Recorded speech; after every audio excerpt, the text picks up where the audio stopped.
This is a world traveler, this is our Baba who's been doing it all over the world, finding out from Africa now to Asia, from Europe, finding Africa in Europe, finding Africa in Mexico. I want y'all to stand up, stand up, stand up, and welcome, come on, come on, come on, come on, and welcome our Baba, the one, the only, Dr. Professor Runoko Rashidi! Come on, come on, come on, come on. Y'all know who I am, huh? You ready, Baba? Good afternoon, everybody. Hear me? Can y'all hear him? Yeah.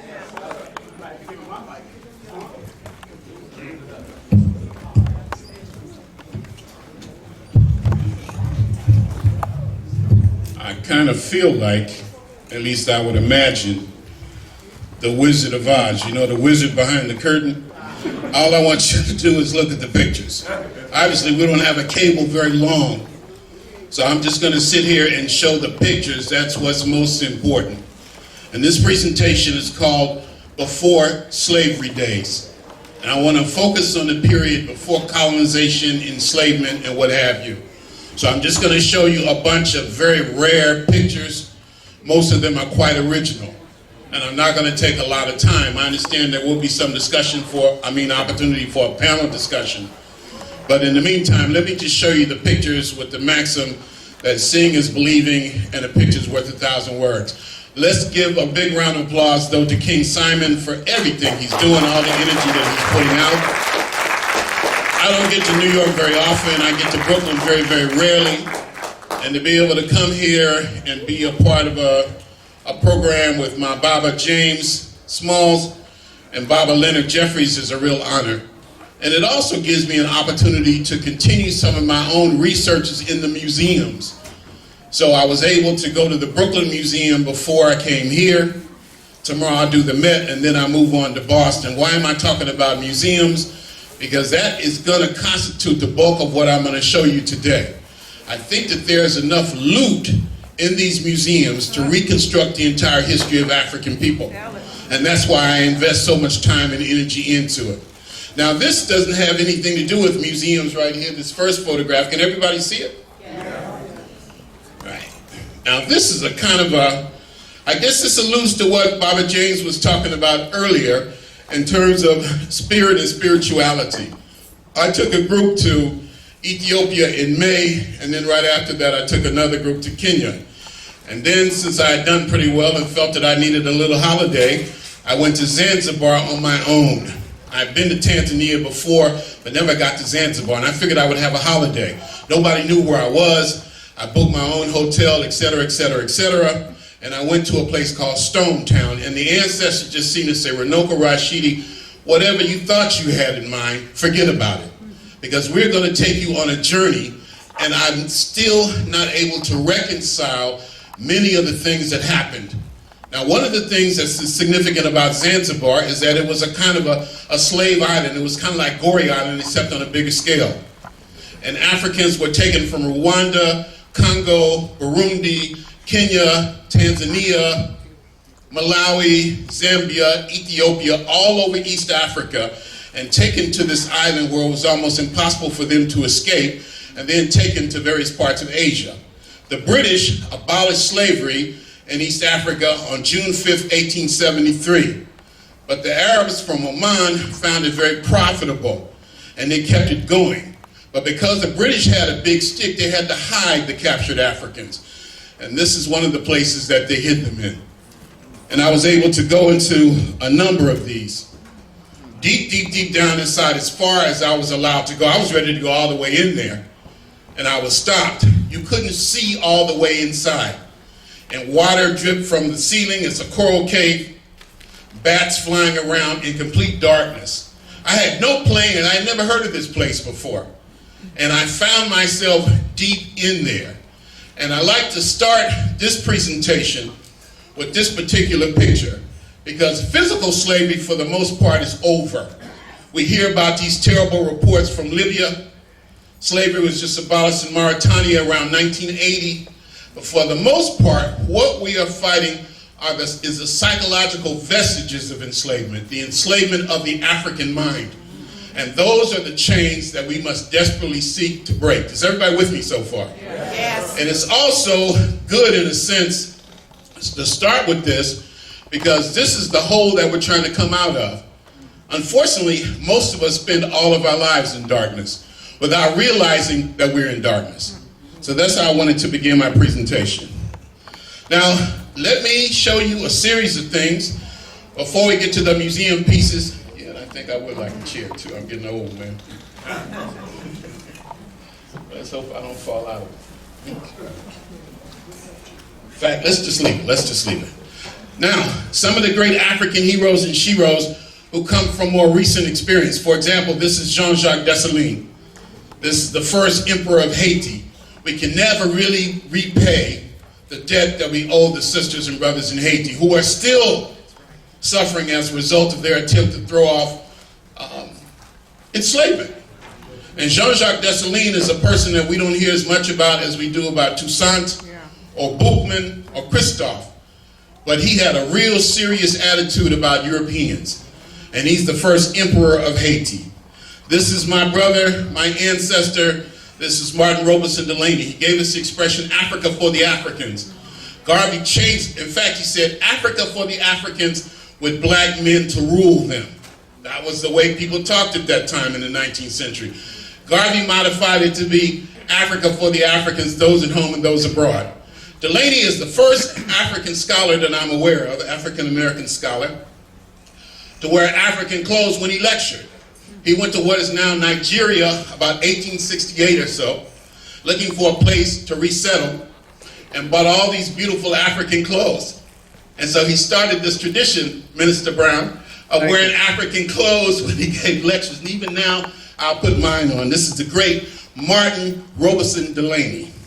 And then this is Edward Wilmot Blyden, a compatriot of Delaney. He is from St. Thomas in the Virgin Islands. He visited Kemet in 1866 and wrote about it in 1869. I'm going real quick. From Haiti, the great African scholar Antonin Firmin. Around 1880 or so, a Frenchman named Gobineau wrote a book called The Inequality of the Human Races, in which he established a kind of a racial hierarchy. This brother from Haiti debunked that. He said that's a myth, that there's only one race and that's the human race. And this is in the 1880s. Brilliant scholar, and his work has now been translated into English. And of course, Marcus Garvey, who wasn't a historian, but he understood the importance of history. Just like Malcolm, who was to come 40 years afterwards. If I had been around at that time, Garvey and I would have been real tight. All the great scholars worked around Garvey. J. Rogers, Carter G. Woodson, with very diverse backgrounds. But Garvey was a centerpiece. And this is from his tomb in Jamaica. Osagyefo Kwame Nkrumah, who took Garveyism or Pan-Africanism back to Africa itself. And Nkrumah leads the Gold Coast Ghana to independence on March 6, 1957. And he immediately says the independence of Ghana doesn't mean anything unless all of Africa becomes independent. And the only way Africa could really be free was to unite. This is a powerful man here. In 1958, a year after independence, and by the way, you know who was at that independence ceremony? Martin Luther King was there.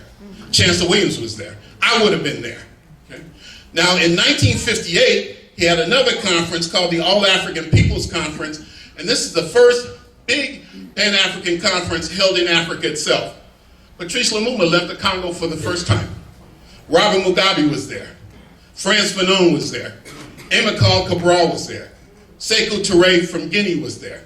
As a matter of fact, Guinea became the only former French colony to demand its independence. Charles de Gaulle went around Africa and talked to the Africans in the French colonies and convinced them to stay with France. Only Sekou Touré decided that Guinea was going to become independent. And so the French made an example of Guinea. They took the chalkboards, they took the light bulbs, they took the trash cans, as if to say, we're going to show you people you cannot exist without us. You know what Nkrumah did? He gave Guinea the entire national treasury of Ghana. That's unprecedented. And when Nkrumah himself was overthrown, Sekou Touré invited Kwame Nkrumah to be the co-president of Guinea. That's deep stuff.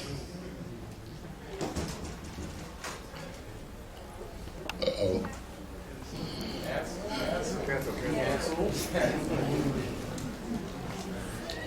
Well, I haven't had sleep in about 3 days, so.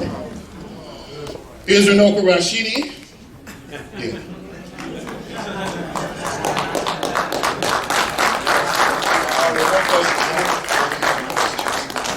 Runoko is not important. What's important is Carter G. Woodson in front of this statue in Washington, D.C.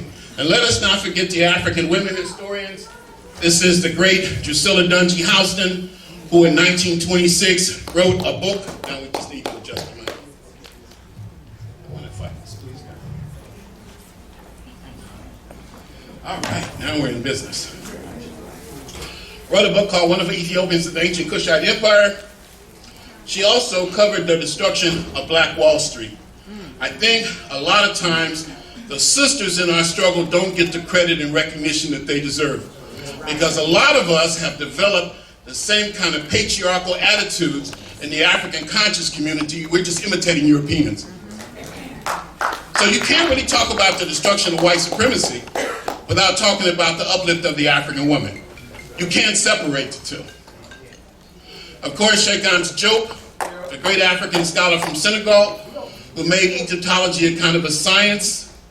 From Brazil, we have Abdias do Nascimento, the great African scholar from Brazil, kind of like a prince. He is the great African scholar that massive black population has produced. This one I call the quartet. There's a brother named Charles Ogborn who took this picture. And here you see four of our most titanic figures. You see the great John Henry Clark, the great Chancellor James Williams, the author of Destruction of Black Civilization, the great Dr. Joseph Benyakinen, and the great John G. Jackson, the light-skinned brother, who we range your complexion from snow to crow and bright to night. And these are four of the greatest scholars we produced, and they had a good influence. A little photograph, I guess it's appropriate, of me introducing John Henry Clark when I was a youngster. I asked Dr. Clark, what should I say as an introduction? He said, don't make it too long and don't make it sound like an obituary. I love John Henry Clark, and I still do. Of all the scholars, he's the one I think that I miss the most. When I come back from a trip from Russia or Vietnam or Mali or some far corner of the earth, I say to myself in my delirium, in my fatigue, I'm going to call Dr. Clark. And I'm going to tell him what I saw. And I want to get his opinion about it. That is the impact that he had on me. And I'm sure I speak for many others when I say that. Dr. Clark, when you talk to him, you always knew he loved you. You always knew that he loved his people. He is a true, what we call, race man. And then here's my favorite photograph with Dr. Benyakinen. This was taken in February 2011 downstairs in his apartment in Harlem. I had a chance to travel to Egypt as his personal assistant on 4 occasions. And in Egypt, Dr. Ben came to life. He liked to be the center of attention, but he had a big sense of humor. And I saw the heart of this man. And I saw how he interacted with the local people, the Nubians in particular. Dr. Ben, I think his contribution, his legacy is threefold. One, he made it plain.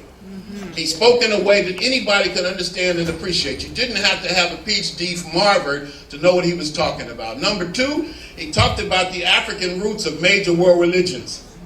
And then maybe the biggest thing of all, for me at least, he took people to Kemet before anybody else so you could see it for yourself. That's right. There's nothing like seeing it for yourself. Once you see it, nobody can take that away from you. Right. I started giving lectures on Egypt way back in the 1980s, but I hadn't been, and people started to challenge me. People would look for chinks in your armor, and they would say, but Runoko Rashidi, have you been there? And I started lying. I said, you know, my mother was born in Egypt, and every summer, just a complete lie. And finally, through the First World Forum, through Bill Jones and Mother Kefa, I was able to go to Egypt with Dr. Ben in 1991. I was so high when I came back. The first lecture I gave in Los Angeles, I think I actually levitated off the ground. Egypt, being an African itself, is a life-changing experience. I wish all of y'all could go. If you haven't been, see it, smell it, feel it, eat the food, be with the people, and it will change your life. Tell you a quick story. My early travels to Egypt, my early travels to Africa were all in Kemet. Finally, in the year 2000, I was invited to Southern Africa. I did some big lectures in Zimbabwe and Namibia, in front of thousands of people. And every time I would give a lecture, the same thing would happen. I'm in the middle of the talk, and all at once I started talking about these dreams, these nightmares I had been having. And they were twofold. One is, I was in my neighborhood somewhere, but I could never find my home. I knew I lived around here somewhere, but no matter what alley, what boulevard, what street, what avenue I went to, I could never find my home. And actually, that was very unsettling. And the other dream was, I would go visit my family in Los Angeles where I grew up, and they wouldn't want me to be there. And they would make that very clear to me. They wouldn't eat with me. I couldn't sleep on the bed. They'd make me sleep on the floor. And that's crazy. My family and I are very, very, very close. And I realized in Africa, in Southern Africa, that those dreams had a much greater significance than I ever realized. And that because we were taken from our homes, a lot of us deep in our psyche, I think, have a strong sense of homelessness. Where do I come from? And where do I belong? And because we were separated from our families, I think there's a fear, there's an anxiety about relationships. And I would say that. And the audience to a person, it happened every time we say, but Runoko, this is your home. And we are your family. You know, I never had those dreams anymore after that. Being in Africa exercised those demons that all of us have deep in our minds without even realizing that. Dr. Ben was the first of us that I'm aware of to actually take large groups to Africa so you can see the pyramids for yourself. And then here's John G. Jackson. He wrote Man, God, and Civilization, Ages of Gold and Silver, Was Jesus Christ a Negro, The African Origin of the Garden of Eden, Christianity Before Christ, and a staunch atheist. If you were a Christian and you were around John G. Jackson, you were going to have a real hard afternoon because he was not going to spare you. Right. And then the great Ivan Van Sertima, maybe my greatest mentor. I worked with Ivan for 25 years. As you know, he was the leading authority in the world on the African presence in ancient America, but also the founder of the publication, the Journal of African Civilizations. And you know, I took a group to Mexico a few months ago. I've been taking groups to Mexico for 5 years to see the Olmec heads in black communities. And on this particular trip, there were a number of young people. I'm 64 now, so a lot of people are young now. And there were some kids, forgive me for saying it, in their late 20s and early 30s, and they were asking me questions like, Dr. Rashidi, have you ever heard of a woman named Frances Welsing? Do you know this man, Ivan Van Sertima? And it never occurred to me that a lot of people don't know who these folk are. Now, this is a classic. And this was sent to me by my brother, Tony Browder. There's a legendary, now he really is a legend, Leonard Jeffries. And there's the great Dr. Asa Grant Hilliard III in the middle. And there I am, and we're at the wedding of Tony Browder in Cape Coast, Ghana. Now that's a classic picture, isn't it? And Rosalind is over there somewhere. This is Mother Tanetta Muhammad, the widow of the Honorable Elijah Muhammad, who for some reason liked me and thought I was a great scholar. I know she was confused, I shouldn't joke. She thought I was a great scholar, and she would come to my lectures. And in April 2011, she invited me to come to Mexico with her to lecture to African Mexicans, sisters and brothers who have the lowest self-esteem of any group of black people I've ever met, except the black untouchables of India. This is Gail Hansberry, and she's the daughter of William Leo Hansberry. William Leo Hansberry was a Dr. Ben and Dr. Clark of his day in the 30s and 40s. I never met him. He died before my time. But I met his daughter at a recent presentation in Washington, D.C., and she says, you know, my dad would have loved your work. It just a thrill went through me when I heard that. I don't want to leave the sisters out. This is Dr. Adelaide Sanford. You know, when she speaks to you, and she's got to be about 91 now, she always says, and my beloveds, and she says it in a manner, it really makes you think she believes that, and she feels that. And now this is a true African queen. Here I am with Senator Bill Perkins and Nana Camille Yarborough receiving an award at the Schomburg. And this is Marimba Ani at a UNIA convention, an author of Urugu. I don't think we give the sisters enough credit, so this is my opportunity to make up for it.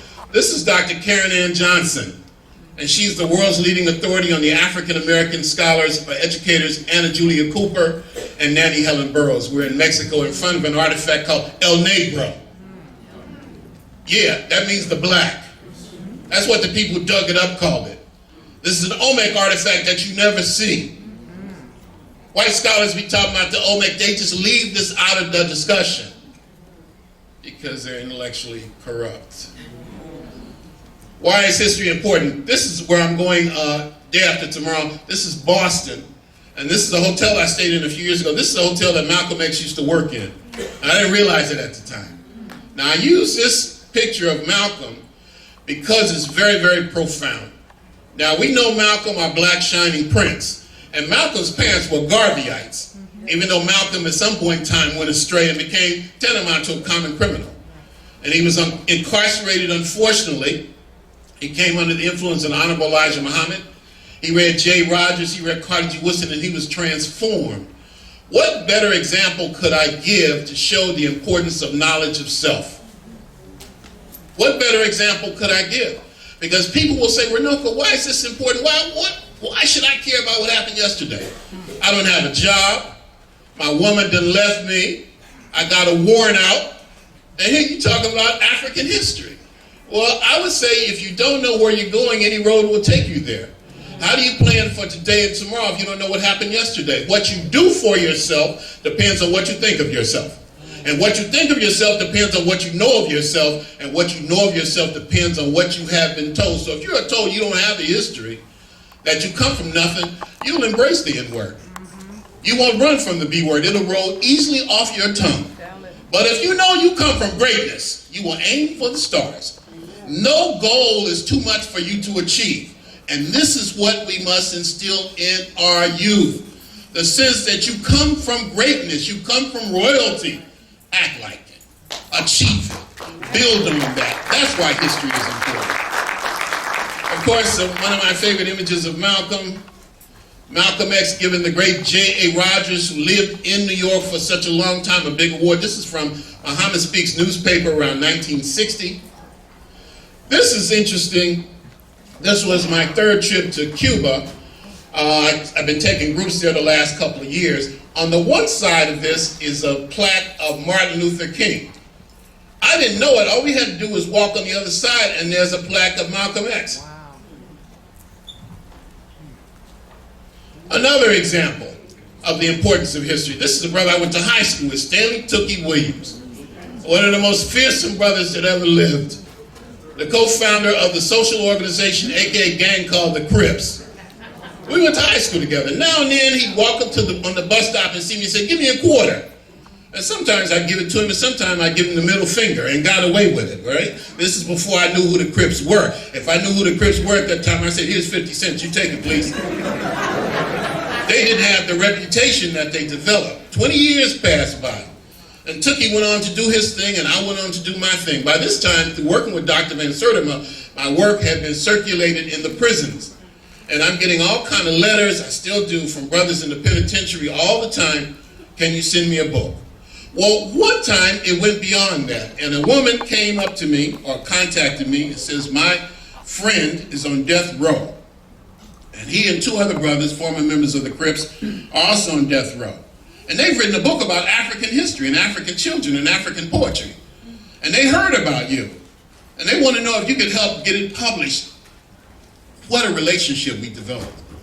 And Tookie would call me from death row, sometimes 3 o'clock in the morning, and cry like a baby. He wasn't afraid to die. I don't think he was afraid of anything. But he was so angry at the way he spent it. He felt that his life had been wasted. He was a natural leader. And he would say, Runoko, if only I knew my history then, if only how different life would have been. And this is what I have to tell the young people. I started doing this presentation at Purdue University in February. So I developed it with young people in mind. My recent books is my most recent book, My Global Journeys in Search of the African Presence.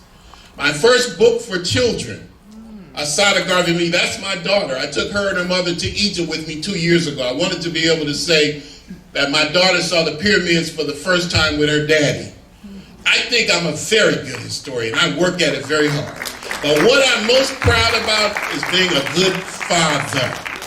That brings the balance to my life. Unfortunately, my daughter doesn't seem to give a hoot about my work. I took her to Los Angeles last year. She stayed with me for the Christmas holidays. I took her in my studio. I said, honey, how do you like my library? She said, Dad, you have a magnificent library. As soon as you die, I'm going to sell all these books and get the money. That's how my daughter thinks. She didn't mean any harm. That's just her focus, okay? And so what does that mean? That means if biological family doesn't accept what you do, you need extended African family. That's why this gathering today here is important, because a lot of times the people who are closest to us are the ones who reject us the most. And so we must reach beyond that. Ivan Van Sertima said, Runoko, the worst thing is to feel that you are alone. And this is my book dedicated to Dr. Van Sertima. My little travel notes. My book on the African presence in early Europe. My sixth book on the African presence in early Asia. These images that I'm going to show you now are what the first modern human beings look like. This is a reconstruction, according to scientists, of the first modern human from Morocco. The first one we have bones of. We can do DNA analysis and reconstruction 160,000 years ago. He looks like 50 Cent.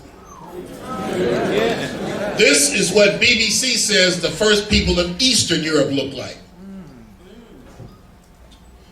This is what the scientists in England say the ancestor of the Brits was. This is 10,000 years ago. And this is a brother called Cheddar Man. Cheddar was the place these bones were found over 100 years ago. And now they've been reconstructed through DNA analysis. So the British must really be having a tough time. You got this sister that's been married into the royal family, and then they find out that their very ancestor was black. They must be suffering, saying, oh my God, what did I do to deserve this punishment? This is out of place. This is from Asia. These are reconstructions of the first people of the Far East. And this is a reconstruction of Lucia. Lucia is the first person that we know of in the Americas.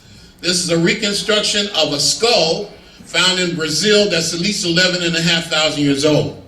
And this was damaged in a fire in Rio de Janeiro in September. Fortunately, we just found out that the skull survived. This is representative of the first people of the Americas. So the question is, where do white people come from? Because until quite recently, there wasn't none of us. There wasn't none of them. Humanity began in Africa and only Africa. And those Africans went out to people the world long before the Ma'afa, long before enslavement. Here's another piece from Brazil that's been reconstructed. A black man who lived in Brazil 10,000 years ago. And this is what I do. For the last 20 years, I have not unpacked a suitcase. And during that period of time, I've been able to visit 121 countries.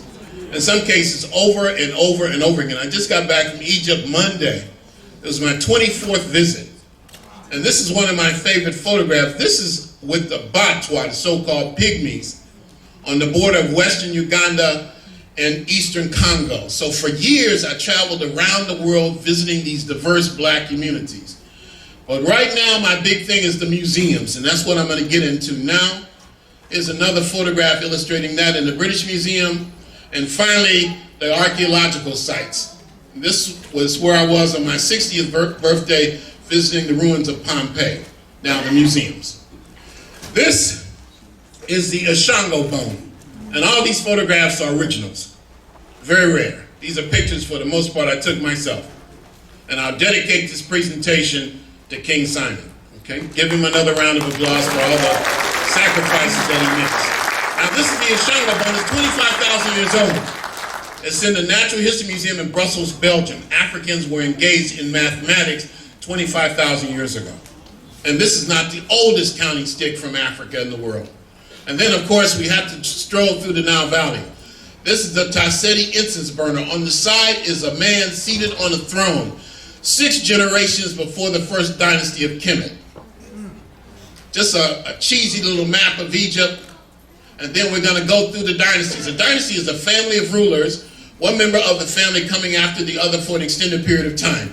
This is the last known ruler of the pre-dynastic phase. His name is the Scorpion King. This is at Oxford University. And this is Ahamena. This is Narmer. Sheikh Anta Diop identified him as the first pharaoh. And this is King Djoser. This is the king under whom Imhotep worked. And also another brother that you may not be familiar with named Hesi Ray. Hessie Ray was the chief of dentists, and he's considered the world's first surgeon. He is a contemporary of Imhotep, and they both served under this king, Joseph. Look at that hair, look at those locks. This is nearly 5,000 years ago. And of course, this is the tomb that was built for him, what we call the step pyramid, and there it is up close, and there's the brother who designed it. Genius man, Imhotep. If there was one person I was going to nominate as the greatest African in history, Imhotep would probably be that person. He was not of royal birth, and yet he did things that we still talk about today. And for those of you who have doubts about his ethnicity, I show you this picture of his mother. This is a little statue in the Louvre in Paris. One day I was walking through the Louvre, and a voice seemed to call me and says, "Runoko, turn around and look at me." And this statue seemed to be calling my name. Now, there should be no doubt about her ethnicity, but if there is, I compare it to these sisters from the Omo Valley, Sister Yah in southern Ethiopia. Let's look at it again. A bunch of these. This is not a coincidence. I don't think we study Egypt too much, but I would like to see us connect ancient Egypt with the rest of Africa more effectively, because Egypt was an African civilization. And there's another one. You see the comparison? This is King Huni. I photographed this again this morning in Brooklyn. One of the pyramid builders. This is his pyramid. And there I am in that pyramid chamber. This is King Sneferu, the father of the king called Khufu, builder of the Great Pyramid. And this is his pyramid. And this is King Khufu. This is the builder of the Great Pyramid. And this photograph has been identified as King Khufu just within the last 2 or 3 years. I took these pictures in Germany in January 2017 and 2018. Let me show you again. Look at that happy to be nappy hair. I could do a whole presentation. In fact, I want to do it just on hair, because that should tell the tale right there. His pyramid ship, where it was buried. The Great Pyramid and the pyramid of Khufu's son Khafre. And this is Khafre. You can always tell this pyramid because it still has limestone on the top. This is probably what the pyramids actually look like. They're made of granite, but they were coated with limestone. And they were buffed, and they were polished, and they shined them up. Now the Great Pyramid, the pyramid of Khufu I just showed you a moment ago, sits on 13 acres. And it's 486 feet high. And it's composed of 2.3 million blocks of hard granite stone that weigh about 5,000 pounds each. And when it was finished, it glittered like a diamond. Now imagine that, a diamond 486 feet high, sitting on 13 acres of land. This is what our ancestors did. We may never build another pyramid, but we are capable of doing great things. That's the whole point. All right. Khafre again. And of course, a lot of people believe that he is responsible for having this monument Hormaki carved in his own likeness. This one I show because this drawing was done 50 years before Napoleon. A lot of us are led to believe that Napoleon trained his artillery on the face of Hormaki, the Great Sphinx, and that's a complete myth. And I'm the last person to defend Napoleon, believe me. But this was done 700 years ago by a group of Muslim fanatics. And Napoleon just got a bad rap. There's a close-up. This is what I love to see. I love to see black men and black women together. Amen. I say. Black love is the greatest form of resistance to white supremacy. Now here's a brother that is racially and I'm going to put it on the brothers more than anybody. Racially, because there are a lot more sisters than brothers. See, let me just tell you what I was going to tell you before I digress. Here's a brother racially profiled from cradle to grave. When you walk in the store, the security guard focuses on you because he just assumes you're going to steal something. You're the last one to get the job, the first one to get fired. Usually you're the first one to get killed in the movie. And yet a brother will quite often tell you when he got that blonde, I couldn't help who I fell in love with. Are you stupid? You couldn't control your emotions? What do you mean you couldn't help it? That you don't see color, you don't see race. More than anything, the idea of black men not being with black women frightens me. Because if we're not talking about black love, what are we talking about? What's the point? How can you not see color? Are you Mr. Magoo? Are you Stevie Wonder? It's all around you. Look at how they are holding and embracing one another. You do not see this in Greco-Roman art. You might see two men holding one another. You might see a man and a goat, a man and a pig. You might see a bunch of women holding one another, but you will not see a man and a woman in Greco-Roman art. Plato thought that the idea of a romantic relationship between a man and a woman was a form of insanity. That's a platonic relationship. Tell the truth. So here we use a lot of these cast-off terms without really understanding what we're talking about. I don't know about you, but I don't want to be in a platonic relationship. Look how proud they are to be together. And she is not inferior. In ancient Africa, the black man's sense of security was so powerful that he did not feel threatened by the black woman. The line of descent is traced through the female side of the family. All right. From Dynasty 5, more pyramids. And that is what Baba James was talking about. These are the pyramid texts. This is from the tomb of a 6th dynasty, a pharaoh named King Teti. This says it all. Now here is a king who became the king of Egypt when he was only 10, and he died on the throne at the tender age of 104. But his mother is the throne here, as you can see. I love black women, and I'm not scared of them. I don't run from them, I run to them. And I can never say enough good things about black women. And if you ever have anything bad to say about black women, don't come around me. Just keep stepping.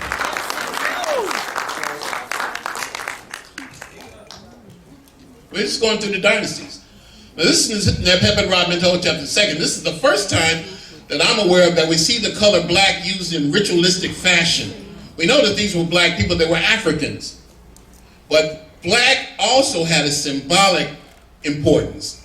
And the color black represented deification. It represented divinity. Make a long story short, the color black was the color of God. And for some of us, it still is. And this is his queen, because what good is a king without a queen? Right. Look at the hair. More hair. I flew all the way to Lisbon, Portugal to make this photograph. And I joke and not joke, I tell people, you know, I used to have an afro like that, and the audience just burst out laughing. They can't imagine that. So I decided to put this picture from Somalia in there, and then just for good measure, I put a picture of me in there when I was 18. I did have an afro, and you know who that is standing next to me? That's my father. And next to him is his brother, my Uncle Justice. That was his name, Justice. And this guy is the toughest brother I think I ever met. I've been traveling most of my life, and you know how I started traveling? I started traveling to San Quentin to visit him in maximum security prison because he shot a cop in the 1950s. Yeah. It took a pair of them to do that. From Dynasty 12, the 12th dynasty, you can see, if you see a comparison here.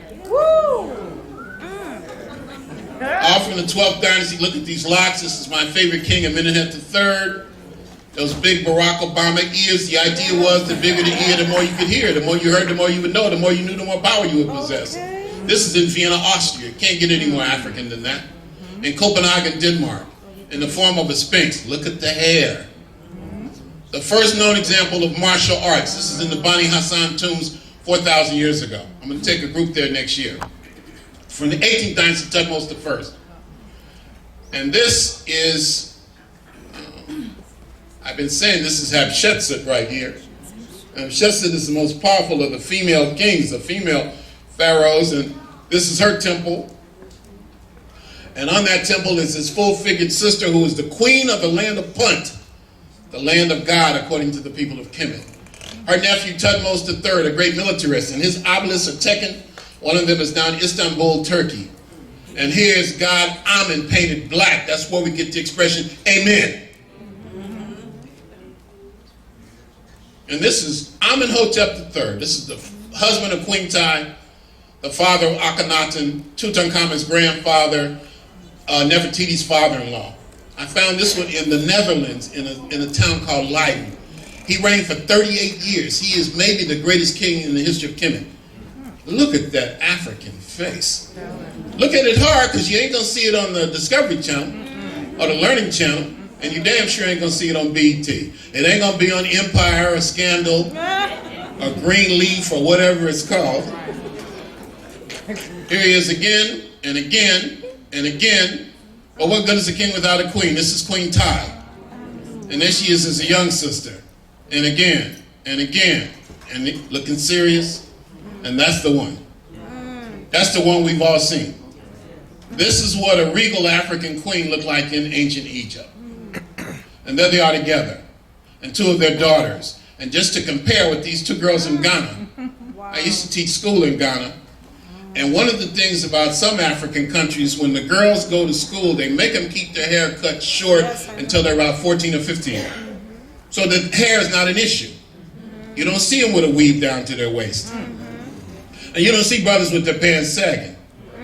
I love to teach school there. I never have to say, sit up, be quiet, stop texting, stop sexing. I'm talking, and I don't have to pass through a metal detector. And these young people act like they want to learn. They are an open vessel. Yes. Yes. And to me, they're adorable. One of the sons of Amenhotep III and Queen Tai, and compared to this photograph of this young brother in the middle, look at the attitude this little boy has. Like, Dr. Rashidi, you better get this picture straight, okay? Because otherwise, we're going to have a long talk. This is Akhenaten, identified as the world's first monotheist, although Africans always knew that God was one. These pictures are so lifelike, it's almost like they could talk to you. And of course, Nefertiti, the ones you don't see.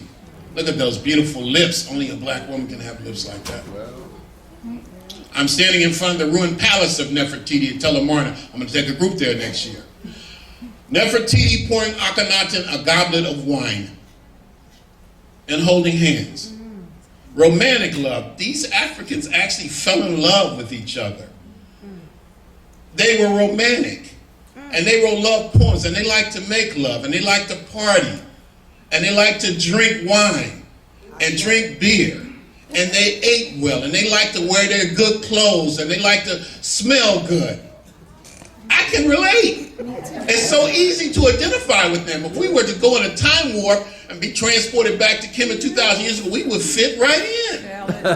Why? Because ancient Egypt was an African civilization. It's not hard to understand.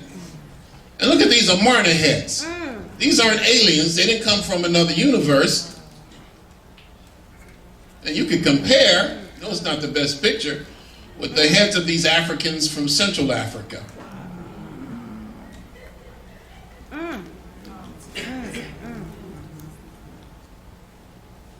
These are the young girls as they grew up. And this is in their tomb. I'm the only person that I know that's been in the tomb of the daughters of Akhenaten and Nefertiti. And I had to pay a hefty bribe of about $50 to take that photograph. But I had to have that photograph, because once I saw those booties, I had to show it to the world. Because it tells the whole story. In the tomb. This is called A Stroll in the Garden. King Tut and his beautiful young bride. And these are images of Tutankhamun you rarely see. That's right. This is Amos Nefertari, a black woman who was deified. An unknown king. In one of those tombs.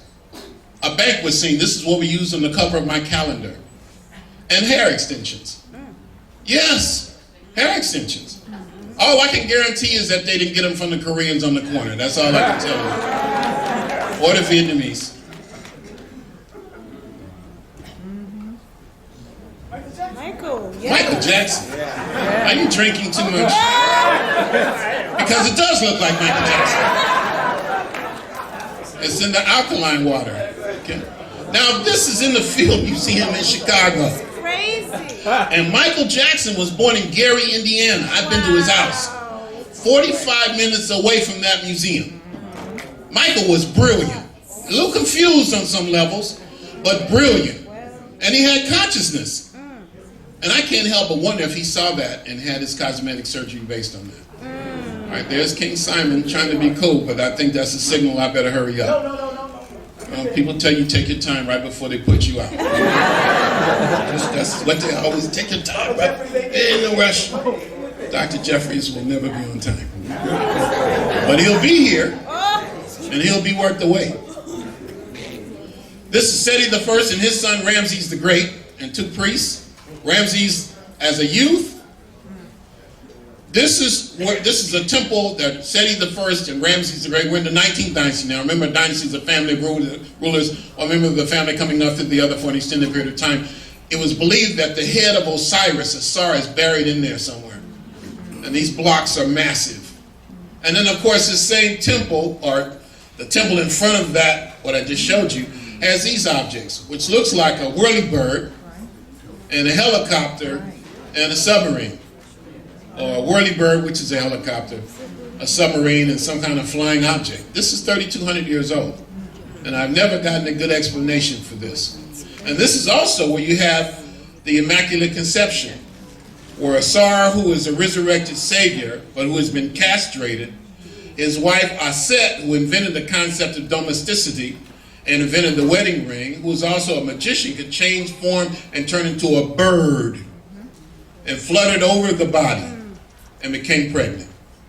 And this is where you see the best example of it. We know it's Aset because the name Aset means the throne. This is who the world knows as Isis. But Aset means the throne, and you see a little throne in front of the bird. All these are Ramses the Great, who lived to be about 90, who had about 300 children, who is a warrior king, but signed the world's first peace treaty. This is in Warsaw, Poland. This is a necklace he used to wear. Look at that nappy hair. This is in Budapest, Hungary. You see what I've done with my life? This is my obsession. Everybody can't do everything, but everybody can do something. And this is the thing that I do. And I try to do it well. Why? Because our ancestors paid a price for us to be able to do what we do. We're not just here because we are strong or we are brilliant. Our ancestors paid a price for us to be sitting in this room today. We should always acknowledge that. And pave the way for future generations. Our sister who did the libation spoke to that. What will future generations say about you and me? And what will your statement in life be? All right. And of course, Abu Simbel and the Tekken of Ramses II. This is in front of Luxor Temple, and this is the one that was taken away. This is now in Paris. So there are two of these. Ramses painted black. Ramses and his great love, Nefertari. From a coffin lid, this is in Poland. Look at how detailed the braids are. This is in the Musée du Louvre in Paris. Another early example of martial arts. This is at the Temple of Medinet Habu in Kemet. This is Ramses III. This is a Kushite. He's from the land of Kush. I know when a lot of y'all think of Kush, you're not thinking about a land in the Valley of the Nile. Well, I'm from California, so I know better. And here you are. Now, my brother Yasir Rahotep says this is Kemetic yoga. Other people say she's an acrobat or a dancer. I could easily do that, but I don't want to take the time to clear the table, and I don't want to embarrass the young people in the room, but next time I come, I'm going to do this for you. Asar, the Lord of the Perfect Black. I said in Heru, and look at these. Now these are pictures I was not supposed to take, but I had a little cell phone, and there was nobody around, and I didn't think these sisters would mind. This is 3,000 years ago, and these are the queens of the 20th, 21st, and 22nd dynasties. I show you three of them. Her name is Najmet, and this is Hinatawi. Look like she just died not long ago. And here's the third. I snuck these photographs. I guess snuck is a word. But these pictures, I think, tell the story. We should not have to have discussions in 2018 in November as to whether these were African people who built the pyramids. That's beneath, to me, intellectual exchange. I won't argue with people about it. But some folk, no matter what you say, no matter what evidence you present, they're never going to believe. They've made up their minds that we never did anything. And I will not devote time to them. There are enough people with open minds that I want to appeal to. For those who believe, no proof is necessary. For those who don't believe, no proof is ever enough. So I would not argue. This is Amanita. She's the most powerful woman in the world 2,700 years ago. She was the governor of the city of Waset. Her power was tantamount to that of the pharaoh herself. In fact, the pharaoh was her brother. This is King Shabaka and King Taharka, and Taharka again in Dynasty 26, the last native ruler of Kemet. The woman here, I hope you can see her, is Cleopatra VII. And before I go any further, let me apologize a bit to the technicians. They worked very, very hard to set this up. I was a little frustrated because we had to put it in the corner. But these sisters and brothers quite often never get the recognition that they deserve, but they are the ones who make these programs work. So my brother, I apologize, okay, if I was a little short. Thank you for everything you're doing. Our brother from the Greco-Roman period in Egypt, from Kush, and my brother Tony Browder, I took this picture in Kush, in Sudan. These are the Kintakas, the Queen Mothers, the holy mountain of Gebel Barkal, where people believe the spirit of Amun dwells. And this is where we stayed. I took a group there 2 years ago. We actually spent the night out there. We pitched tents. You had to really want to be on this trip. 110 degrees for days at a time, no running water, no showers, no flushing toilets, in complete darkness. You had to really want it. And yet it was a trip of a lifetime. And I think everybody who was on that trip is ready to say, Runoko, when you going to do it again? This is all from the Sudan. This is the Julia of the Kintakas, the Queen Mothers. This is the land of gold. And look at these young brothers. Look at how dignified they look. This is deep in Sudan, north of Khartoum, but I was able to get them to crack a smile too. And this pretty little Nubian girl, doesn't she look adorable? You're talking about a brat. She made fun of my bald head. She made fun of my bow legs. She got mad at me because I didn't want to spend $10 on this doll that had been made in China. And I really thought, I wonder if she could float in the Nile, because I was really thinking terrible, terrible thoughts. These are brothers in South Sudan. Now that's black. And I looked at them and they looked at me and they said, Dr. Rashidi, is something wrong? I said, yeah, something's wrong. And they said, what? I said, I'm jealous. They said, jealous of what, Dr. Rashidi? I said, y'all so black. And they said, come stay for about 1,000 years and you'll look just like us. And there he is. Christ arisen. The Coptic Christ. Emerging from his tomb after the crucifixion. This is in the Coptic Museum in Cairo. With an afro and fair skin. And all his disciples are exactly the same. From Carthage. And this is all the Romans left of Carthage. And a little boy that I photographed in southern Tunisia.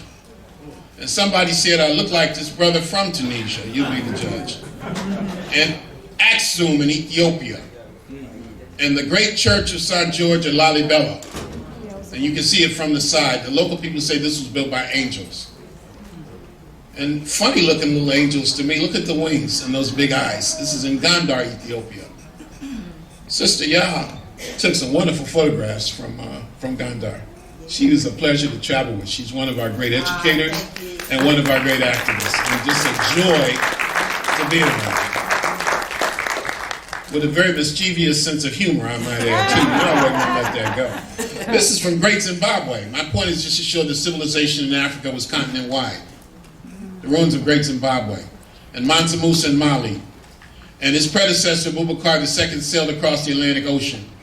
And there I am with the Niger manuscripts, similar to the Timbuktu manuscripts, ancient African writings. And from Nigeria, and Nzinga from Angola.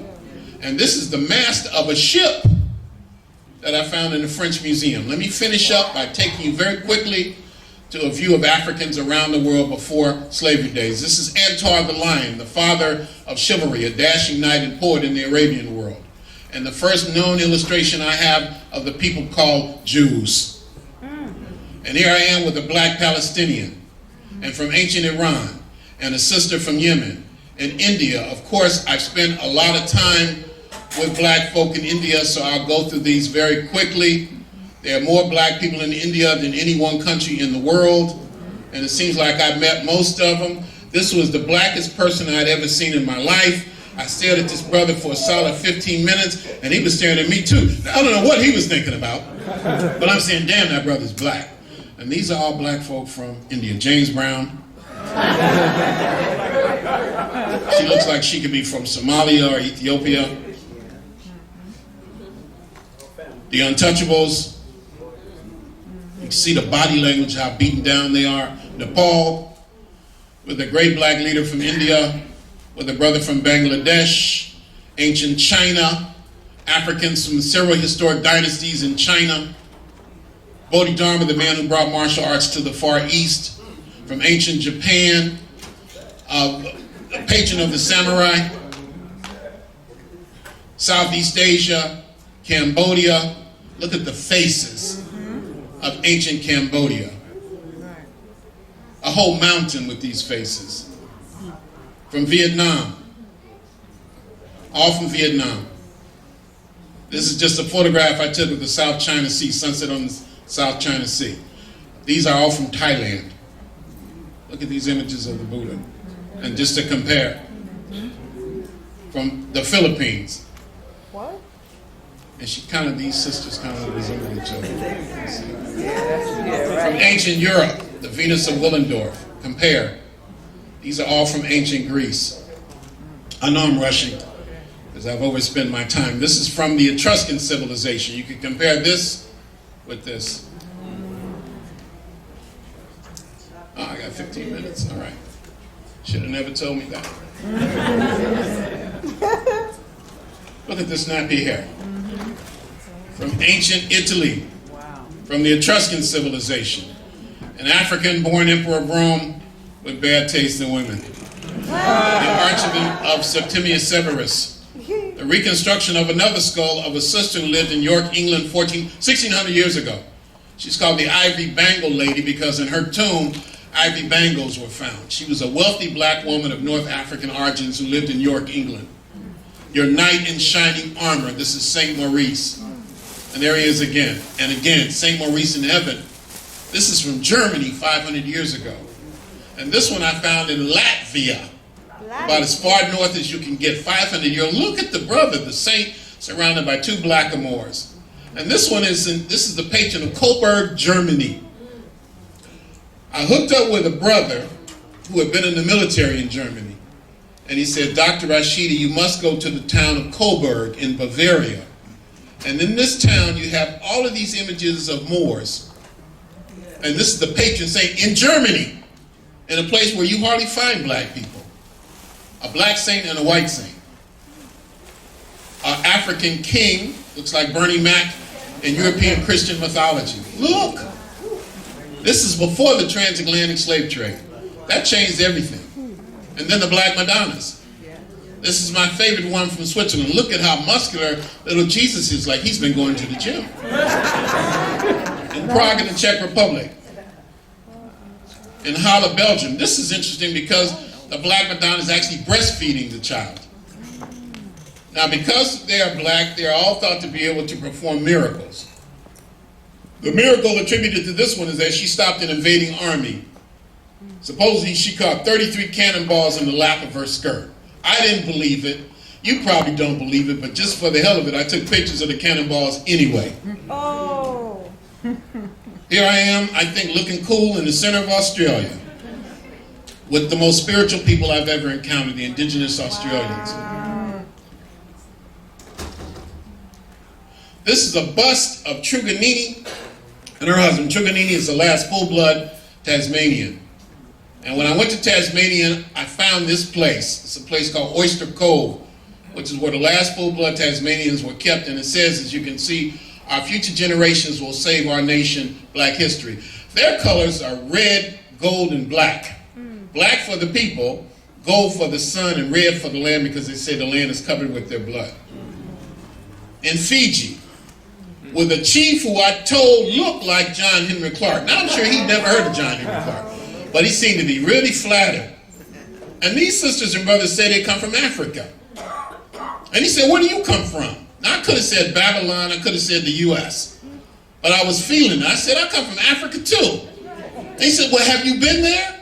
I said, yeah. He said, well, come tell us. We want to know. What's it like? Wow. Come live in my village. I'll find you a wife. You can teach history. We'll just leave that one. In Bougainville, Papua New Guinea.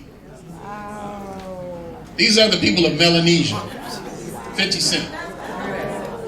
And you have these natural blondes in East New Britain. In Bougainville. And this sister who I really fell in love with in about 5 minutes. It don't take long for me. Why did I fall in love with this woman? Because I ended up somehow on a tour bus with a bunch of rednecks. If they were around today, they'd be having Make America Great caps on, right? And I'm looking at them with contempt, and they're looking at me with the same contempt. So we go to this village in Fiji, and this is where the Fijians say they first landed when they came from Africa. And they're proud of it. So this sister looked at this group and looked at these rednecks and says, you know, we come from Africa. And we speak an African language, even now. And we used to eat a lot of white people. But the meat was so bad, it made us throw up and vomit, and we had to stop. I knew that was the woman for me. She was married. John Henry Clark said we didn't eat enough white people. More natural blonde. Each one of these has a story. I could give a lecture on each one of these photographs. Look at this child mugging for the camera over here, and this mean-looking little boy. And there he is again in the corner. I want to say, like, do you need a hug or something? But I was afraid. These are the people called the Buka. Buka means black skin. And from Vanuatu, these people helped me out when the hurricane hit over there. And here I am on Buka Island at the airport. These brothers just saw another African, knew I wasn't from there, wanted to take a picture. They shut the airport down. This is the security personnel. If you see a picture of me like this at JFK, I'm going to jail. Fortunately, that wasn't the case. Benny Winda, a friend of mine who will be the president of West Papua if it ever becomes independent, who looks so much like LeBron James. East New Britain, Palau, King of Hawaii. Finally, let me finish with these images from America before Columbus. With one of the massive Olmec heads. There are 20 of these. I've seen every one and photographed every one. Look at all of these. Look. This is the first one that was identified. This is the one with braids in the back. There you can see the braids. And there's El Negro again, my friend. Look at these images from ancient Mexico. And this is not taught in the schools of Mexico any more than it's taught in the schools here. Almost done. All from pre-Columbian Mexico. Look, you can see for yourself. And the children just have low self-esteem. They don't know any of this. So it's my job to teach them. That's right. Classic Mayan, Peru, Canada, and then the slave trade. This is the Tree of Forgetfulness. This is a plaque of these Africans marching around this tree in Benin as they marched to the slave ships. They were supposed to forget everything in their lives and prepare themselves for the life of a slave. Sometimes remarkable things happen. I'm especially big with the children. Here's, for example, a picture I've been circulating on my Facebook page for years, or for a long time anyway. So one night, on a Saturday evening, I'm doing a lecture at Marcus Garvey's Library in London, bless you, and there the little baby is. Her mother comes up to me and says, Dr. Rashidi, you know you've been posting pictures of my daughter on Facebook? And there she is. And sometimes great things happen. Here I am with the Oni of Ife, a governor of Nigeria. Next to me is the former president of Nigeria, and I was the first keynote speaker at the Global Black Nationalities Conference in Nigeria.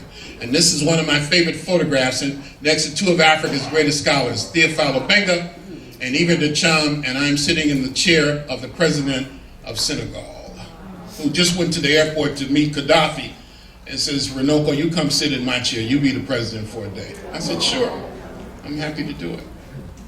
With Muta Baruka and Julius Garvey waiting for the president of the Gambia. And these young brothers that I lectured to, this is how I ended up doing this presentation at Purdue University. For some reason, on this cold, snowy night, Only these young brothers, these science students came. They were all engineering students. And we just talked about what it meant to be black men. And here, this is what I say. How do you plan for today and tomorrow if you don't know what happened yesterday? And this one I like, we so black. Instead of buying your children all the things you never had, you should teach them all the things you were never taught. Material wears out, but now it stays. If we're fighting each other, we can't fight the enemy. We must learn to forgive each other and to believe in each other again and to trust each other again and love each other again. I know it's not easy. We've been so badly damaged, but we have to start somewhere. Otherwise, we'll be victims forever. The black man must love, honor, and respect the black woman. Runoko Rashidi said that. You can quote him. Black love is beautiful. Black is beautiful. Being black and powerful will be even better. Let's work for that. And finally, our history did not begin in chains, will not end in chains. And I think this is absolutely the last one. And this is what it all boils down. These are the lessons from what I've been trying to convey. This is it. Our ancestors paid a tremendous price for us to be able to speak out against injustice. We don't have the right to be silent. You can't look the other way. You can't pretend that it just happens to somebody else. We have to get involved. We have to be organized. You think Donald Trump give a damn that you mad? He's probably happy. Anger is not enough. Outrage and indignation is not enough. We have to get organized. We have to spend money with each other. We have to stay up late at night. And it can't be, it was too cold. It was too far. I didn't want to spend the money. I didn't like some of the people that I knew were going to be there. How are we going to liberate ourselves with small thinking like that? Yes. So sisters and brothers, we have a great legacy. As Baba James talked about, we have walked a great and mighty walk, and we got a long way to go. But with knowledge of self, with the knowledge that we have done great things, you know what we are capable of doing. King Simon is about that. And I'm so happy that through Dr. Angela, King Simon reached out to me and asked me to come to Brooklyn and be a part of this program. I had never heard of King Simon. People come to me all the time, Runoko, can you do this, can you do that? Most of the time it doesn't amount to a hill of beans. But sometimes people come through and they restore your faith.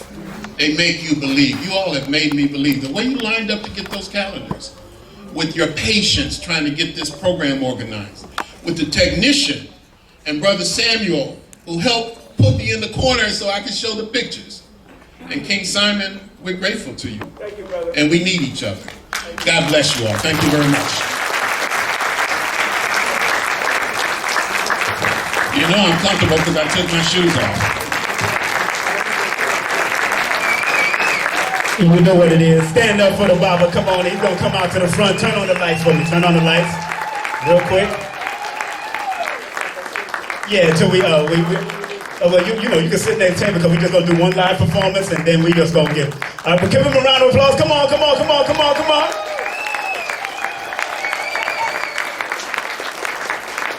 Man, oh yeah, we gotta keep these elders coming, man. Come on, gotta give it to them again. Give it up to them again. And Bible Smalls also give it to them again. All of them, and I just spoke to Dr. Jeffries. He's on his way, because that's good. We're gonna do a live performance right now. Then we're gonna take a break, and then Baba Jeffries will be here. We got to play till 9:30. We here, so don't go nowhere. Sit down. We got a live performance by another conscious artist. Before y'all go out and take a break, and then before y'all run. Asante, and thank you very much, brothers and sisters. Let me express my extreme pleasure in being here and acknowledge and ask permission of the elders to begin to speak. Do I have your permission? Thank you. I'm grateful to the United Africa Movement, Brother Maddox, Brother Clemson Brown, Sarah Russell, Brother Ben, and everybody I've had a chance to interact with so far, Sister Beverly and Sister Kabira, who have my books and tapes in the back, and all of you for coming out tonight. This is my first time being here, and hopefully it's just the first of many, many, many times. I just got back, and also let me acknowledge my own elder, Brother Bill Jones.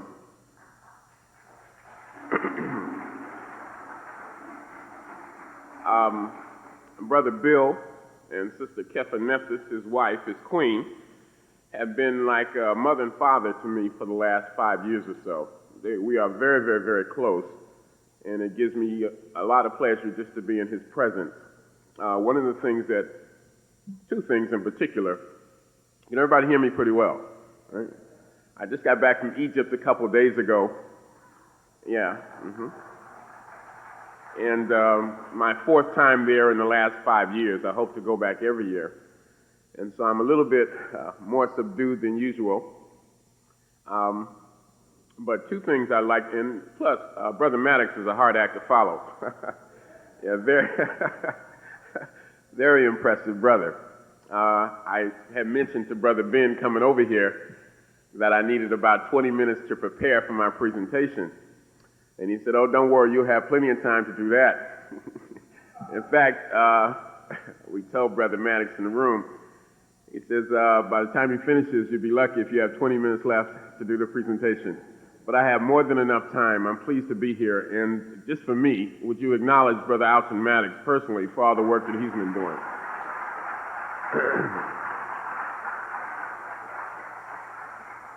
Now, as for my man, Bill Jones, I learn a lot from Bill. We talk several times a week about everything.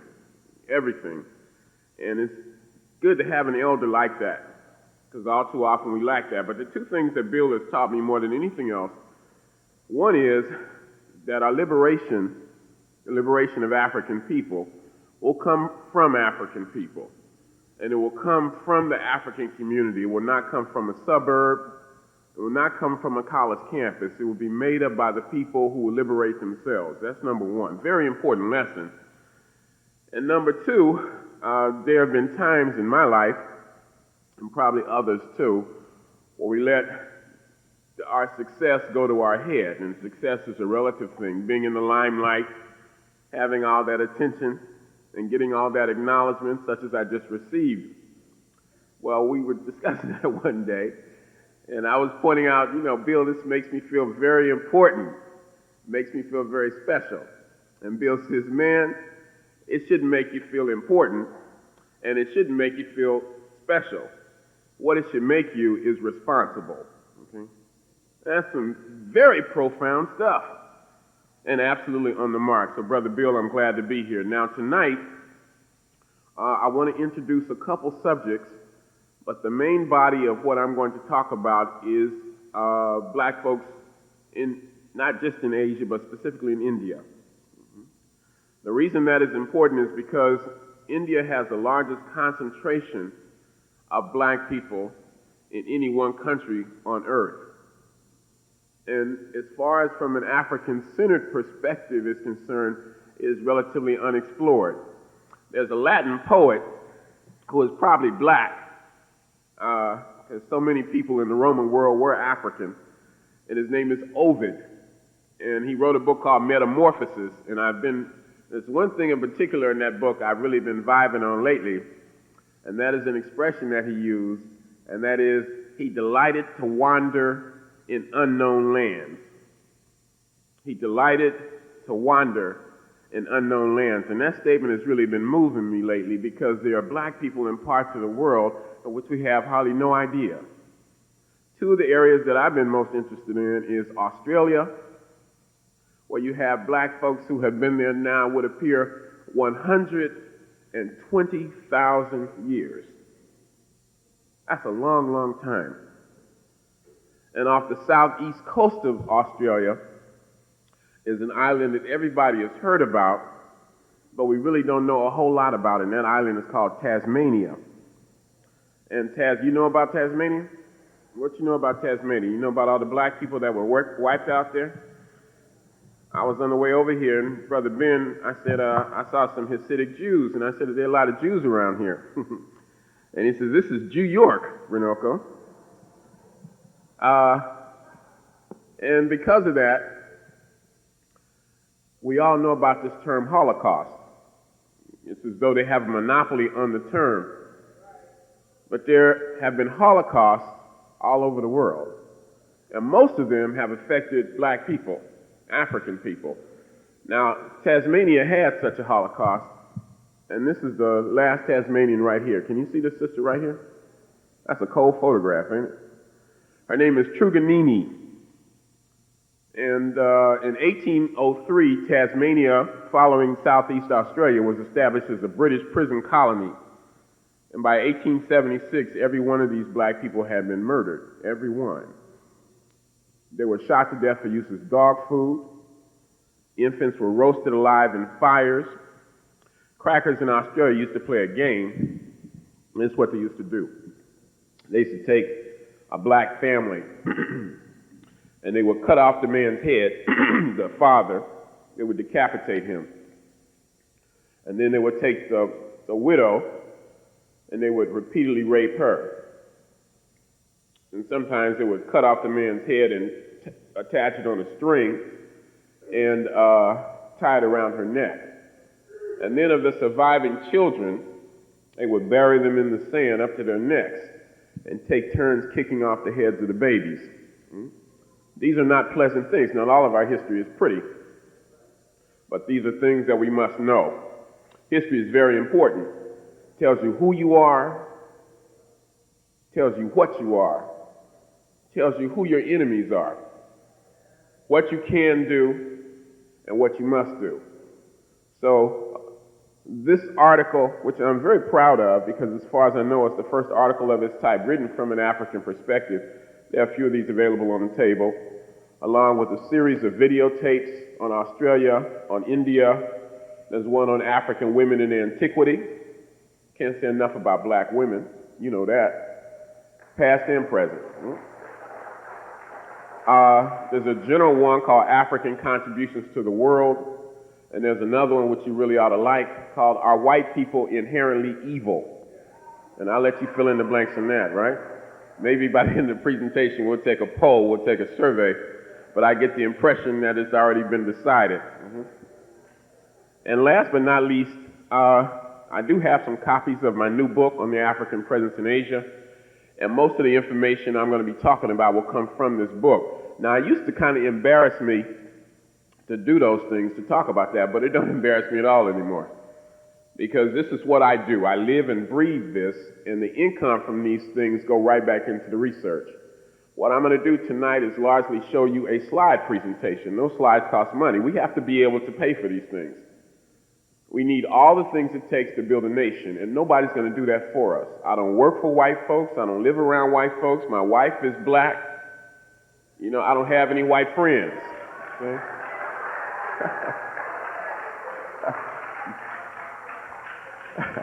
I can see this is my kind of audience, okay? How come I ain't been here before to the United African Movement? We're going to have to make up for lost time because I love to run my mouth, right? I love to talk about African people. You're talking about getting a thrill and a rush. All I did in Kemet last week was to lecture. One time I got so excited, I was on a cruise ship near Kanambo, lecturing to about 80 black people. I got so pumped up, I thought I was going to levitate for a minute. I thought I was just going to literally get up in the air and fly around. History is one thing that can do that. History is one thing that can excite us. And we need to be excited perhaps more than any other time in our history. So everybody with me so far? Okay, before we really get into it, we're going to turn the lights down and I'll begin the slides because I want to do a show and tell thing. I was fortunate enough to meet him a few times. Not a whole lot, but I met him a few times and we talked on the phone, and I'm honored to have had that opportunity. One of the greatest things that has happened to me in my life, since I've been in the struggle, about 25 years now, is to meet some of these elders, some scholars, some activists, and you got to be both. Kwame Nkrumah said that thought without practice is empty and action without thought is blind. That you can't just be an intellectual and you can't just be an activist all by itself, but somehow you have to combine those.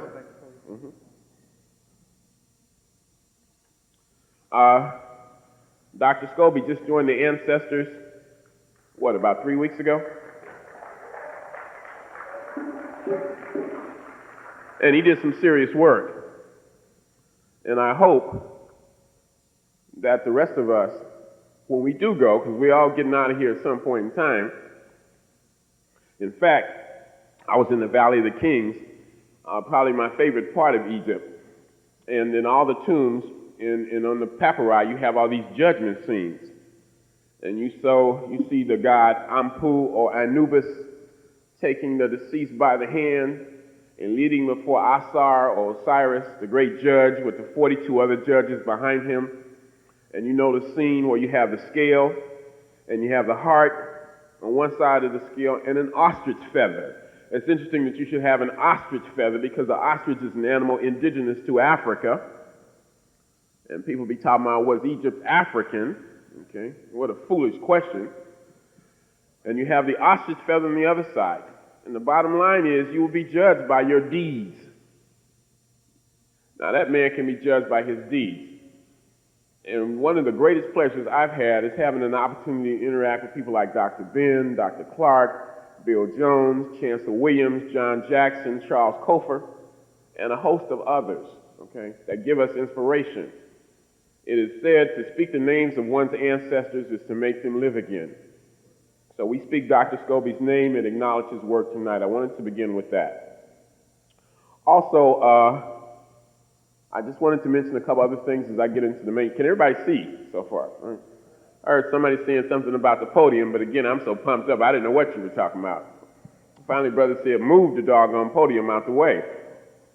Now, everybody knows that this is King Zoser.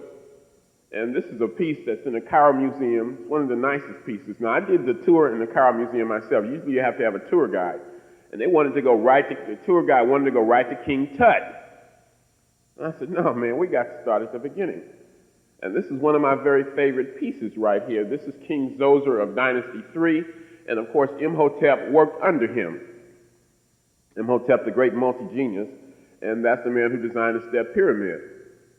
Now, the reason I'm starting with this is I just wanted to point out something. Now, you see how dark this piece is. It looks almost like those are his flesh tones. Right? And in the back, what you do not see in the picture, and I've never seen it in a book, are these big, thick braids. Beautiful piece of art. That piece is now white. I've never seen anything like it. It has been bleached white. Now, I don't know what they did to it, but I didn't even recognize the piece. And so that's the kind of thing that's going on right before our eyes. This is another very powerful king right here, and this king is Amenhotep III. Now, also when you're in the Cairo Museum, and if you ever go to Kemet, you got to go there, because that's worth a trip right by. So how many people have been to Kemet? Okay, good number of people. Everybody needs to go. Every African should set foot in the Nile Valley at one point in time in your lives. People talk about if you're Muslim, you take the Hajj, you take the pilgrimage to Mecca. But that is the Holy Land as far as I'm concerned. That, the Nile Valley, is the Holy Land. But so many of these pieces, something's going on. Now this piece is still in the museum, but the tour guides will take you right past it. But there's, and you can see how African it is, the big thick dreadlocks. This is King Namare Amenhotep III. He reigned for 48 years. That's my favorite king in Egyptian history. But there's another piece, far more Africoid than that has been in the museum for years. Asha Kwesi pointed it out to me for the first time a few years ago, and now that piece is entirely gone. It's a big empty space right there. I find that those Arabs who have no more place in Africa than any cracker in South Africa are as racist as any peckerwood that ever lived anywhere, anytime on this planet, okay? Also, you find so many Japanese over there that seem to think they're honorary crackers, right? So I just got back from Kemet, and I just wanted to point that out. Now, I was talking about Tasmania, and I just want to show a couple other slides. I'm going to go through these fairly quickly. This is a black man from Tasmania. We do not know what the black people call that country. The name Tasmania comes from a white man named David Abel Jansen Tasman, who landed there in either 1642 or 1652. Now, the black folks there had been in this island for 35,000 years, and probably for 10,000 years they were physically isolated. And as I say, in the 1800s, white people began to use it as a prison settlement for their own convicts. Now, this is a brother named Wu Reddy, and he's a tribal leader, a tribal chief. And I want you to take a good look at this and then compare it to the next 2 or 3 slides I will show you before I get into the main body of the presentation. Now, look, what a remarkable contrast. Now, these are the last Tasmanians, and this is a place called Oyster Cove. They were brought to Oyster Cove around 1852, and they were brought there to die. This is the last male Tasmanian. His name is William Laney. He died at the age of 34. And this is Truganini, who I just showed you the photograph of. She's the last Tasmanian period. She died in 1876. Now that's a chilling thought, the entire destruction of a people. But brothers and sisters, we are confronted with that right now, right here in America. Okay?